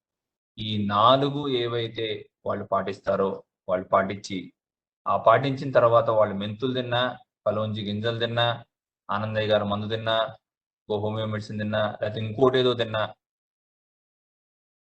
దాల్చిన చెక్క నీళ్లు తాగినా, ఇంకేదైనా చేసినా, వెలగపిండి తిన్నా, గసగసాలు తిన్నా నాకు ఎటువంటి ఇబ్బంది లేదు. ఎందుకంటే నాకు కావాల్సిన 4. ఈ 4 ప్రపంచంలో ఇప్పుడు పాండమిక్ నుంచి మనం కాపాడగలుగుతాయి. ఈ 4. ఈ 4కి ఇబ్బంది లేనంత వరకు ఎవరు ఏది చెప్పుకున్నా మనం అబ్జెక్షన్ చెప్పాల్సిన అవసరం లేదని నా వ్యక్తిగత అభిప్రాయం. నిజానికి ఏ పబ్లిక్ హెల్త్ ఎక్స్పర్ట్ అయినా నాతో ఏకీభవిస్తాడు. ఎందుకంటే మనకి ఈ 4 ఇంపార్టెంట్. ఈ 4 మీద నొక్కి పెట్టుకున్న తర్వాత నువ్వు ఏమైనా చేసుకోండి వాళ్ళ ఇష్టం, ఇక వ్యక్తిగతం. కానీ దురదృష్టానికి ఇప్పుడు మనకి ఆ 4 మీద మొదలై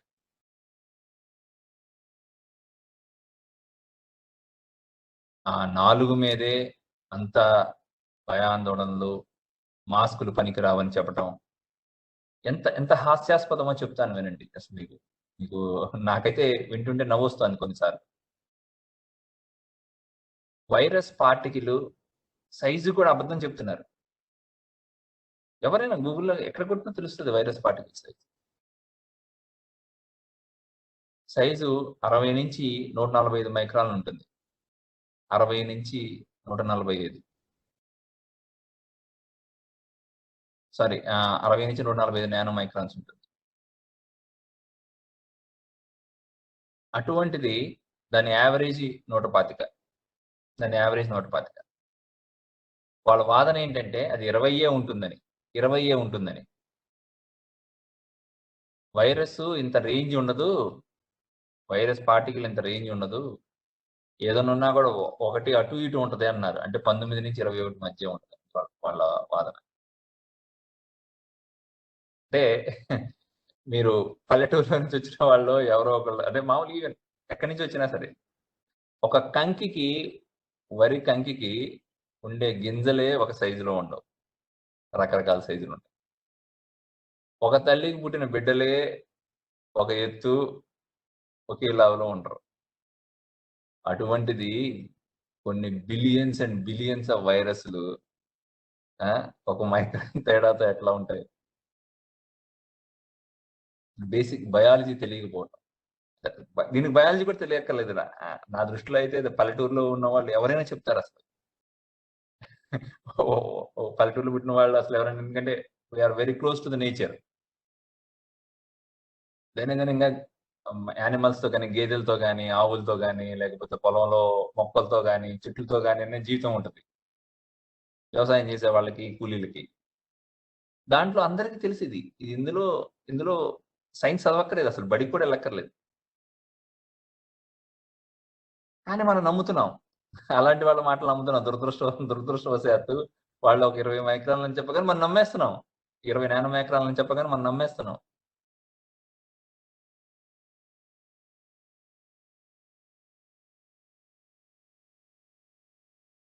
మాస్క్ పనిచేయదని చెప్పటం. ఎయిర్‌కి, ఏరోజాల్‌కి కూడా తేడా లేకుండా చెప్పటం. డ్రాప్‌లెట్ ఇన్ఫెక్షన్‌కి, ఏరోసాల్‌కి. అసలు N95 మాస్కే పనిచేయదంటున్నారు. అంటే సీడీసీ వాళ్ళు అందరూ ప్రపంచం మొత్తం నమ్ముతున్న N95 మాస్కు పనిచేయదు అని చెప్తున్నారు. ఎంత హాస్యాస్పదం అంటే వాళ్ళు చెప్పిన దాన్ని ప్రూవ్ చేయడానికి, వాళ్ళు చెప్పిన దాన్ని సమర్థించుకోవడం కోసం వైరస్ సైజ్ మారుస్తున్నారు. ఏదో గాలికి, ఏరోజాల్‌కి తేడా లేనట్టుగా చెప్తున్నారు. చాలా అసలు మీకు అతను అంటే మామూలుగా వినే వాళ్ళకి వాగ్దాటితోనూ చెప్పేటప్పుడు ఏంటంటే రకరకాల మాటలు జోడించి మనం చెప్తున్నప్పుడు వినటానికి వినసొంపుగా ఉంటది గానీ వాస్తవాలుండవు అందులో. ఇప్పుడు మీకు టీవీలో కొన్ని షోలొస్తూ ఉంటాయి. 'జబర్దస్త్' అట్లాంటి షోలు. వినటానికి వినేటప్పుడు మీకు కామెడీగా ఉంటుంది. కానీ కాసేపు అది ఆపేసి కళ్ళు మూసుకొని రికలెక్ట్ చేసుకుంటే అందులో నుంచి రికలెక్ట్ చేసుకోవడానికి కూడా ఏముండదు. పెద్దేముండదు అందులో. కంటెంట్ ఉండదు. రెండవది చాలా ఎబ్బెట్టుగా ఉంటాయి కొన్ని వాళ్ళు మాట్లాడిన మాటలు, సన్నివేశాలు. అలాగే ఇక్కడ కూడా వినటానికి ఉంటది గానీ అందులో కంటెంట్ ఉండదు. చాలా అంతా కూడా తప్పుడు సమాచారానికి వివిధ మాటలు మేళవించి రక్తి కట్టించి అందరిని ఆకర్షించేట్టుగా చెప్తున్నారు. అది జరుగుతుంది. కొంత టీవీ ఛానల్స్ కూడా వాళ్ళు ఏంటంటే సహజంగా వాళ్ళు ఎవరిని వాళ్ళ ప్రతి ఒక్కళ్ళని అన్ని అడుగుతారు, కానీ వాళ్ళు ఏంటో మరి ఇప్పుడు ఎవిడెన్సే అడగట్లేదు. వాళ్ళు ఏంటండి దీనికి ఆధారం ఏంటి, మాస్క్ పనిచేయదంటే ఆధారం ఏంటి, వ్యాక్సిన్ పనిచేయదంటే ఆధారం ఏంటి అని అడగట్లా.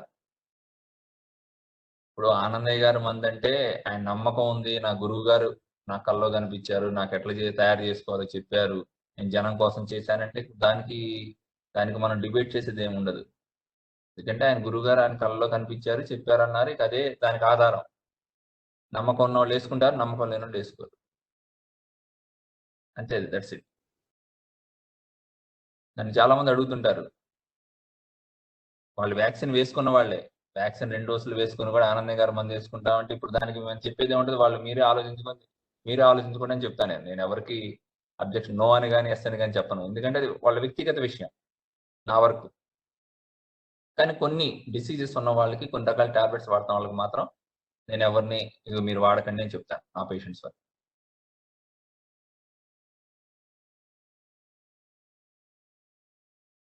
ఇక్కడ వ్యాక్సిన్ పనిచేయదన్నా పేపర్ వాళ్ళు కన్నా ముఖ్యంగా టీవీల వాళ్ళు దీనికి ఆధారం ఏంటని చెప్పరు, అడగరు అసలు.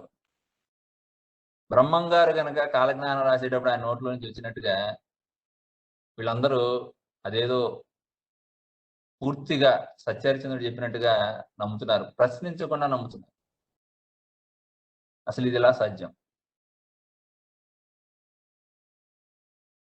ఏదో కొన్ని నెంబర్లు గుర్తుపెట్టుకొని, వేరియంట్స్ నెంబర్స్ గుర్తుపెట్టుకొని ఇలా చేస్తుంటారు. ఇప్పుడు ఇవన్నీ చేయటం వల్ల వచ్చే సమస్య ఏంటి? ఇప్పుడు ఏంటంటే మేజర్ ఏంటంటే, ఇప్పుడు ఈ గొడవలో ఆనందయ్య గారి ఇష్యూ వల్ల పెద్దగా నష్టం ఏం లేదు, కానీ కెమికల్ ఇంజనీర్ గారు చేస్తున్న ప్రచారం వల్ల జరుగుతున్న నష్టం ఏంటంటే, ఒకటి, ఆయన చెప్పే చికిత్సకి ఎటువంటి సైంటిఫిక్ గైడ్ లైన్స్ లేవు.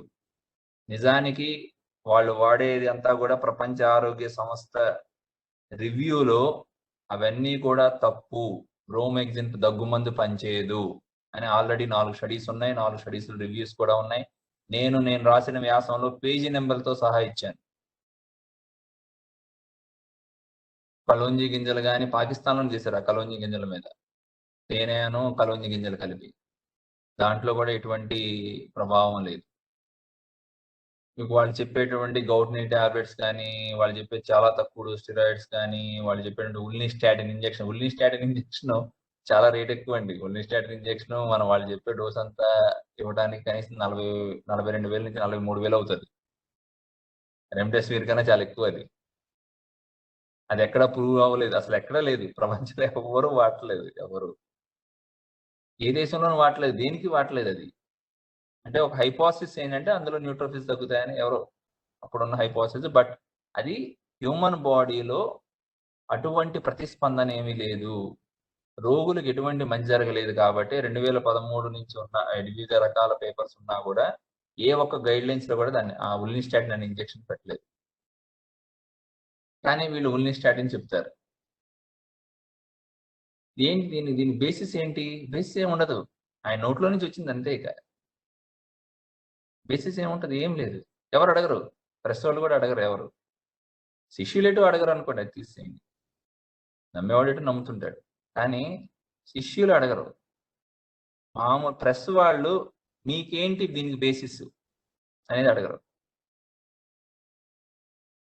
ఇంకొకటి ఏంటంటే, ప్రెస్లో జరుగుతున్నదంతా కూడా కొన్ని ఆసుపత్రులు చేసిన అవకతవకలని అడ్డం పెట్టుకొని సైన్స్ని డ్యామేజ్ చేస్తున్నారు. ఆసుపత్రుల్లో జరిగినటువంటి అవకతవకలకి కొంత ప్రభుత్వం కారణం, రాజకీయ నాయకులకి ఇందులో వాటాలు ఉన్నాయి, వాళ్ళు కలిసే అంతా జరిగింది.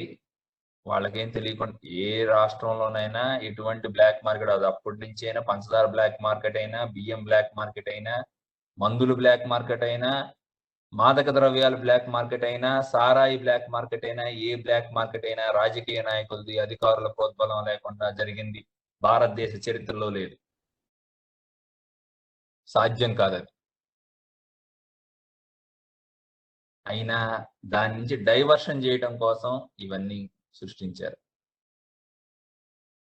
ఆ డైవర్షన్ తో భాగమే వెస్టర్న్ మెడిసిన్ కి వేరే దానికి పోటీ అని, లేకపోతే వెస్టర్న్ మెడిసిన్ మీద దాడి చేస్తూ ఇట్లాంటి వాళ్ళకి ఎక్కువ టీవీ ఇంటర్వ్యూల దగ్గర నుంచి అన్ని చేయడం, ఇదంతా కూడా ఒక మైండ్ గేమ్ లో భాగంగా కనపడుతుంది నాకైతే. దీని వెనకాల ఉన్న వాళ్ళు ఎవరైతే రెమ్డెసివిర్ బ్లాక్ మార్కెటింగ్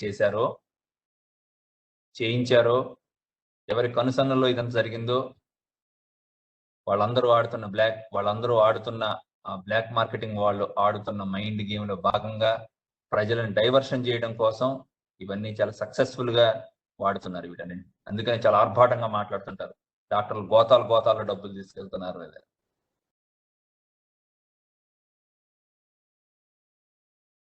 చాలా చాలా చాలా చాలా స్పష్టంగా కనపడుతుంది నాకైతే. మీరైనా ఒక 5 నిమిషాలు ఆలోచించండి. అసలు ఏ బ్లాక్ మార్కెటింగ్ అయినా ఇంతవరకు మన పుట్టి బుద్ధెరిగాక ప్రభుత్వం వాళ్ళ ఆమోదం లేకుండా అది నాటు సారా దగ్గర నుంచి, గంజాయి దగ్గర నుంచి ఎటువంటిదైనా సరే ఫుడ్ మెటీరియల్ కూడా వాళ్ళ ఆమోదం లేకుండా, బజ్జీ బండే రోడ్డు మీద ఉండనివ్వరు. వాళ్ళ ఆమోదం లేకుండా ఇది జరుగుతుంది, వాళ్ళ ఆమోదం లేకుండా, వాళ్ళకి వాటాలు లేకుండా ఇది ఎవరో చేశారు అంటే నమ్మదగిందేనా?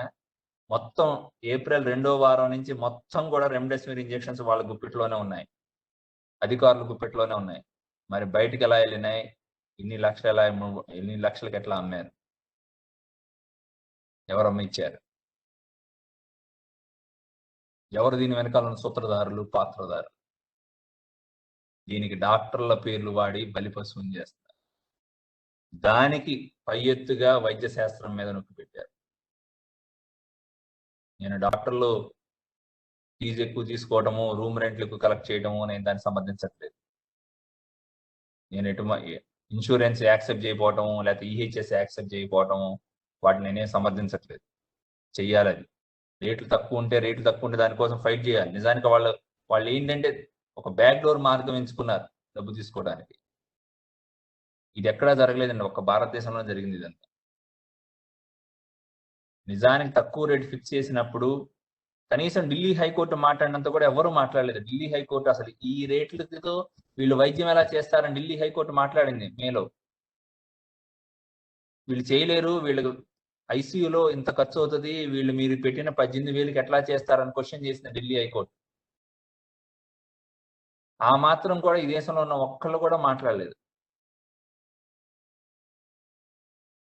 దాంతో అందున వీళ్ళకి కూడా బాగుంది, ఇదంతా కూడా ఎవిడెన్స్ లేకుండా వచ్చే డబ్బు, ట్యాక్సులు చూపించాల్సిన అవసరం లేదు. వీళ్ళు కూడా అంతే, అందరూ నలుగురితో పాటు నారాయణ అని వీళ్ళు కూడా చేశారు. దీనివల్ల వ్యవస్థ పైనే నమ్మకం పోయింది ప్రజలకి. దాన్ని చాకచక్యంగా వైద్య శాస్త్రం వైపు తిప్పారు. మనుషులు చేసిన తప్పిదాన్ని శాస్త్రం వైపు తిప్పారు. ఇదంతా ఒక మైండ్ గేమ్. నేను బలంగా నమ్ముతున్నాను ఇదంతా ఒక మైండ్ గేమ్ లో భాగంగా జరుగుతోంది. ప్రభుత్వ వైఫల్యాలని నుంచి ప్రజల దృష్టి మరల్చడం కోసమే జరుగుతుంది ఇదంతా. పర్యవసానాలు ఏమిటి అనే దాంట్లోకి వస్తే, ముఖ్యంగా ఏమి జరుగుతుందంటే వ్యాక్సిన్ పనిచేయదు అని యాంటీ వ్యాక్సర్స్ అందరూ టీవీల్లో కూర్చొని చెప్తున్నారు. వ్యాక్సిన్ వ్యతిరేకులు వాళ్ళు వ్యాక్సిన్ వేయించుకోలేదు. అలా మాట్లాడే వాళ్ళందరూ వాళ్ళు వ్యాక్సిన్ కి వ్యతిరేకంగా ప్రచారం చేస్తున్నారు. అన్ని తప్పుడు లెక్కలు చెప్తున్నారు.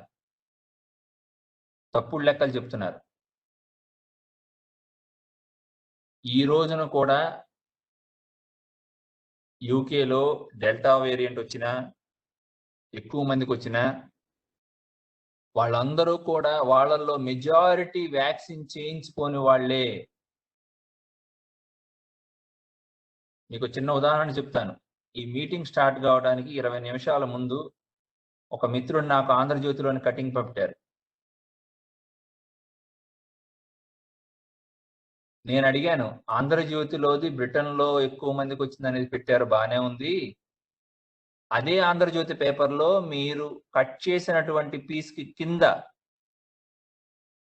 ఇమ్మీడియేట్‌గా కింద వ్యాక్సిన్ 2 డోసులు వ్యాక్సిన్‌లు వేసుకున్న వాళ్ళకి డెల్టా వేరియంట్‌లో వస్తున్న కోవిడ్ తక్కువ వస్తోంది అని కూడా రాశారు.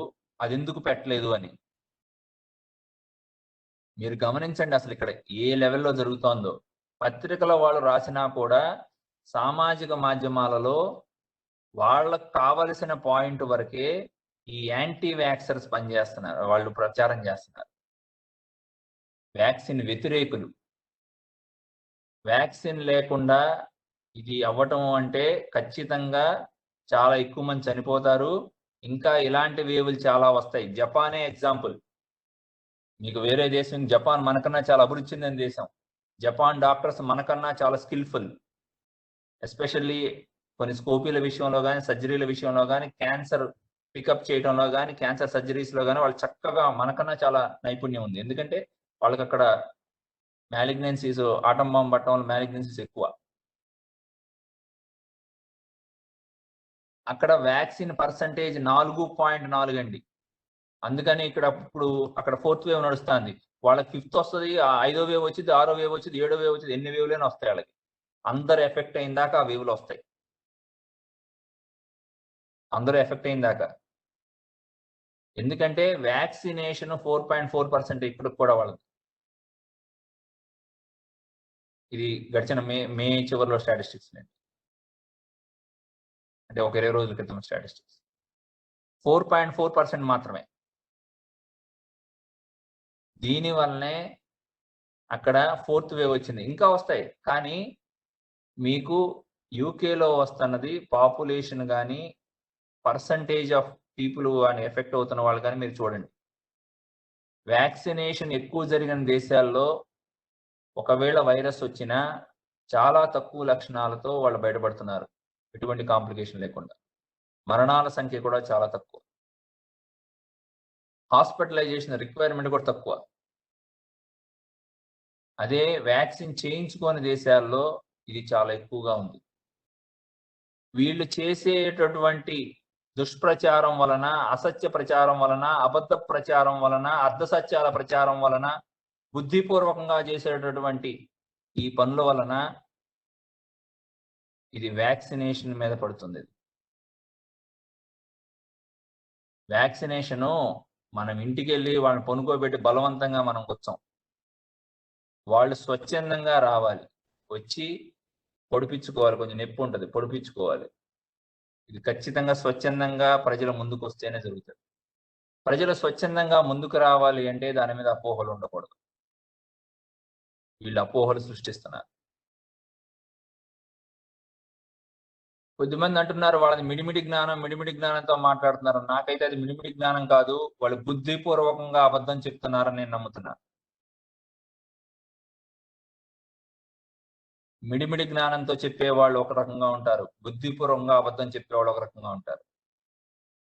బుద్ధిపూర్వకంగా అబద్ధం చెప్పేవాడు 3వ పేజీలో ఉన్న ఒక ఆర్టికల్‌లో ఎయిమ్స్ వాళ్ళు పబ్లిష్ చేసిన స్టడీలో 3వ పేజీలో కనిపించింది. 3వ పేజీలో కనిపించిన అంశం చెప్పిన వాడికి 4వ పేజీలో ఏం చెప్పారో కూడా కనపడాలి కదా! 4వ పేజీకి రాలేదా? 4, 5 పేజీల్లో ఉన్నది చదవలేదా? 3వ పేజీలో వ్యాక్సిన్ వేయించుకున్న వాళ్ళలో ఈ వేరియంట్‌లో ఇంతమందికి వచ్చిందని చెప్పినప్పుడు 4వ పేజీలో వాళ్ళలో ఎవ్వరికీ కూడా మరణాలు లేవు. బయో మార్కర్స్ పెరగలేదు. అంటే మామూలుగా మనం అందరం చేయించుకునే డి డైమర్లు, సిఆర్‌పిలు, ఎల్‌డిహెచ్‌లు ఏం పెరగలేదన్నారు. అవేం పెరగకపోతే లంగ్ కూడా పెద్ద ఇన్వాల్వ్ అవ్వదు. హాస్పిటలైజేషన్ కూడా అవసరం ఉండదు. చాలా తక్కువ అవసరం ఉంటుంది. చాలా తక్కువ. ఒకవేళ ఉన్నా కూడా చాలా తక్కువ అవసరం ఉంటుంది. వాళ్ళందరూ డాక్టర్స్, హాస్పిటల్‌లో పనిచేసే స్టాఫ్ వాళ్ళు ఎయిమ్స్‌లో. హెల్త్ కేర్ వర్కర్స్, నర్సెస్ కానీ మిగతా వాళ్ళు కూడా ఉన్నారు వాళ్ళు. స్టూడెంట్స్ ఉన్నారు. వీళ్ళల్లో నువ్వు positivity vaccine break through infections positivity చెప్పినప్పుడు నెక్స్ట్ పేజీలో ఉన్న మోర్టాలిటీ ఎందుకు చెప్పలేదు? మోర్టాలిటీ ఎందుకు చెప్పలేదు? ఇది బుద్ధిపూర్వకంగా చేసింది, మిడిమిడి జ్ఞానం అనుకోకండి. ఇది బుద్ధిపూర్వకంగా వ్యాక్సిన్లకు వ్యతిరేకంగా చేస్తున్న ప్రచారం ఇది.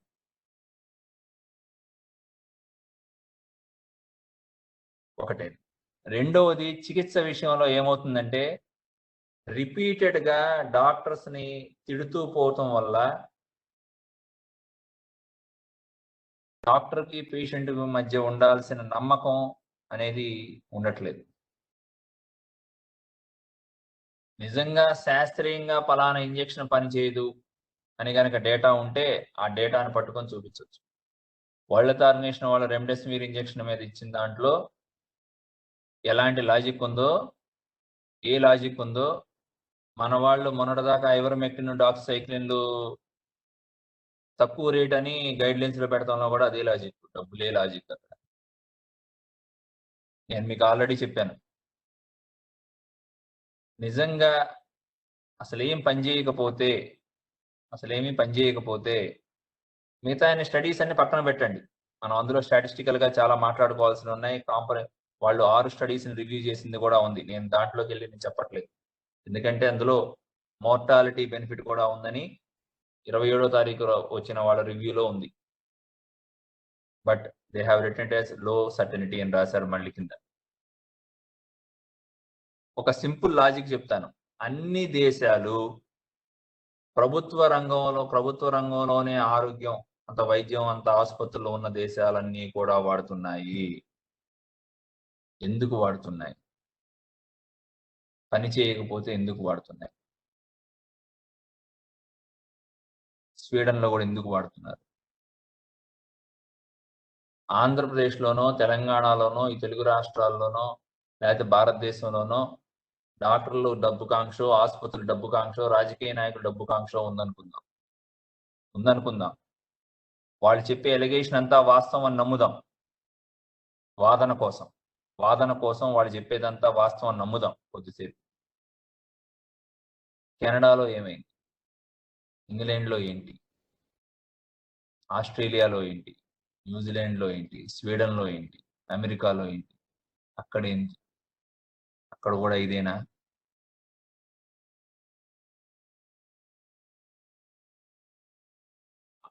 మనం అటువంటి సాధారణ ప్రశ్నలు అడగలేకపోతున్నాం. అది నాకు చాలా బాధగా ఉంది. స్టాటిస్టికల్ ఇంటర్ప్రిటేషన్ గురించి ఒక సాధారణ మనిషి మాట్లాడతాడని నేను ఎక్స్పెక్ట్ చేయను. కానీ వేరే ఏ దేశాల్లో వాడుతున్నారు, ఎలా వాడుతున్నారు, ఏంటి అనేది మాత్రం సాధారణ విషయం. ఎందుకంటే ఈ మీటింగ్ లో ఉన్న వాళ్ళు చాలా మందికి కూడా వాళ్ళ పిల్లలు కానీ, చుట్టాలు కానీ, చాలా దగ్గర చుట్టాలు కానీ వివిధ దేశాల్లో ఉన్న వాళ్ళు ఉంటారు. మనం సాధారణ ప్రశ్నలు కూడా అడగలేకపోవడం వల్లే ఇలాంటి వాళ్ళందరూ అబద్ధపు ప్రచారాన్ని పనిగట్టుకుని ప్రచారం చేస్తున్నారు. చాలా ఇప్పుడు ఉదాహరణకి యాంటీకోయాగులేషన్ వద్దని, అది వద్దని, ఇది వద్దని రకరకాలుగా చెప్పటం వల్ల డాక్టర్ కన్విన్స్ చేయడం కష్టమైపోతుంది. నేను ఇలాంటివి జరుగుతున్నాయనే, జరగబోతాయనే నేను రాశాను. నేను ఇప్పటి వరకు గడిచిన సంవత్సరంలో నేను కోవిడ్ గురించి నేను పెద్దగా ఏం రాయలేదు. సోషల్ మీడియాలో నేను ఏం రాయలేదు, చాలా తక్కువ. మేబీ 2-3 లైన్లు ఎవరన్నా డౌట్స్ అడిగితే పెట్టుంటానేమో, తెలిసిన వాళ్ళు ఎవరన్నా సందేహమో సలహా కావాలని. ఇది పెద్ద మొత్తంలో ప్రజలపై ప్రభావం చూపించబోతోంది ఈ తప్పుడు సమాచారం. బాధ్యత గల ప్రభుత్వాలు దాన్ని ఖండించలేదు. వాళ్ళకి చాలా పనులు ఉన్నాయి. గవర్నమెంట్ అఫీషియల్స్ ఇప్పుడు ఆల్రెడీ అందరూ చాలా ఓవర్ బర్డెన్ లో ఉన్నారు, ఎస్పెషల్లీ 2 రాష్ట్రాల్లోనూ. కానీ ఉన్నా కూడా వాళ్ళు ఖండించాలి. ఎందుకంటే అది ప్రజల్లోకి ఎక్కువ వెళ్తున్నప్పుడు దాని క్లారిఫికేషన్ ఇవ్వాల్సిన బాధ్యత ప్రభుత్వంపై ఉంది. కానీ ప్రభుత్వాలు చేయలేదు, 2 ప్రభుత్వాలు చేయలేదు. చేయకపోవడం వల్లే నేను దీనిపై రాయాల్సి వచ్చింది.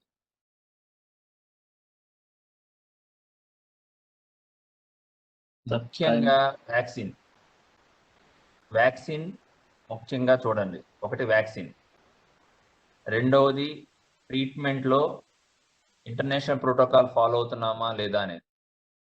నిజానికి ఇప్పుడు కొత్తగా యూనియన్ గవర్నమెంట్ రిలీజ్ చేసిన దాంట్లో మోరార్లెస్ ఇంటర్నేషనల్ నామ్సే ఉన్నాయి అన్ని.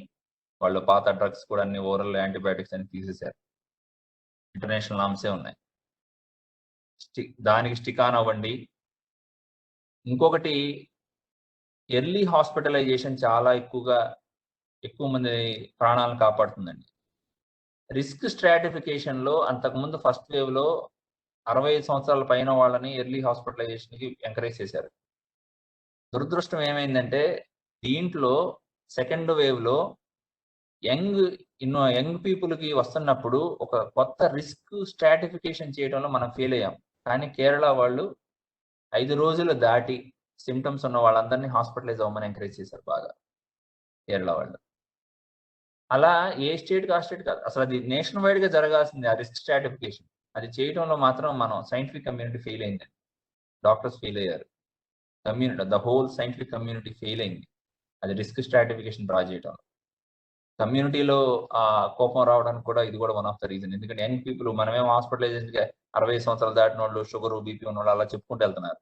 కానీ ఇక్కడ ఎక్కువ మంది చనిపోతుంది, ఎఫెక్ట్ అవుతుందేమో వీళ్ళు ఉన్నారు, లెస్ దాన్ 50 వాళ్ళు. అది డ్రా చేయడంలో కూడా ఒక పెద్ద లోపం ఉందని నేను ఓవరాల్ ఇప్పటి వరకు నేను మూడు భాగాలుగా చెప్పాను. ఒకటి, సైన్స్ ఎలా కోవిడ్ నివారణ గురించి కానీ కోవిడ్ చికిత్స గురించి కానీ ఎలా కంట్రిబ్యూట్ చేసింది, ఎంత హార్డ్ వర్క్ చేశారు, 365 రోజుల లోపే వ్యాక్సిన్ రావటం, చికిత్స కూడా చాలా ముందుగా జరగటం, మరణాల సంఖ్య బాగా తగ్గించడంలో ఎంత సక్సెస్ఫుల్ గా ఉన్నారో చెప్పాను. దాని తర్వాత చికిత్సపై ఎందుకు ప్రజలు అవాస్తవాలను నమ్మే దిశగా వెళ్లాల్సి వచ్చింది, వ్యవస్థలు ఫెయిల్ అవడం వల్ల ఇది జరిగిందని, దానికి పర్యవసానాలేంటి, ఇట్లాంటి అవాస్తవ ప్రచారం వల్ల ఎలా ఇది వ్యాక్సినేషన్ మీద ప్రభావితం చూపిస్తుంది, రెండవది చికిత్స డిలే అవడానికి కూడా ఎలా కారణమవుతుంది అని వివరించాను. థ్యాంక్ యూ అండి.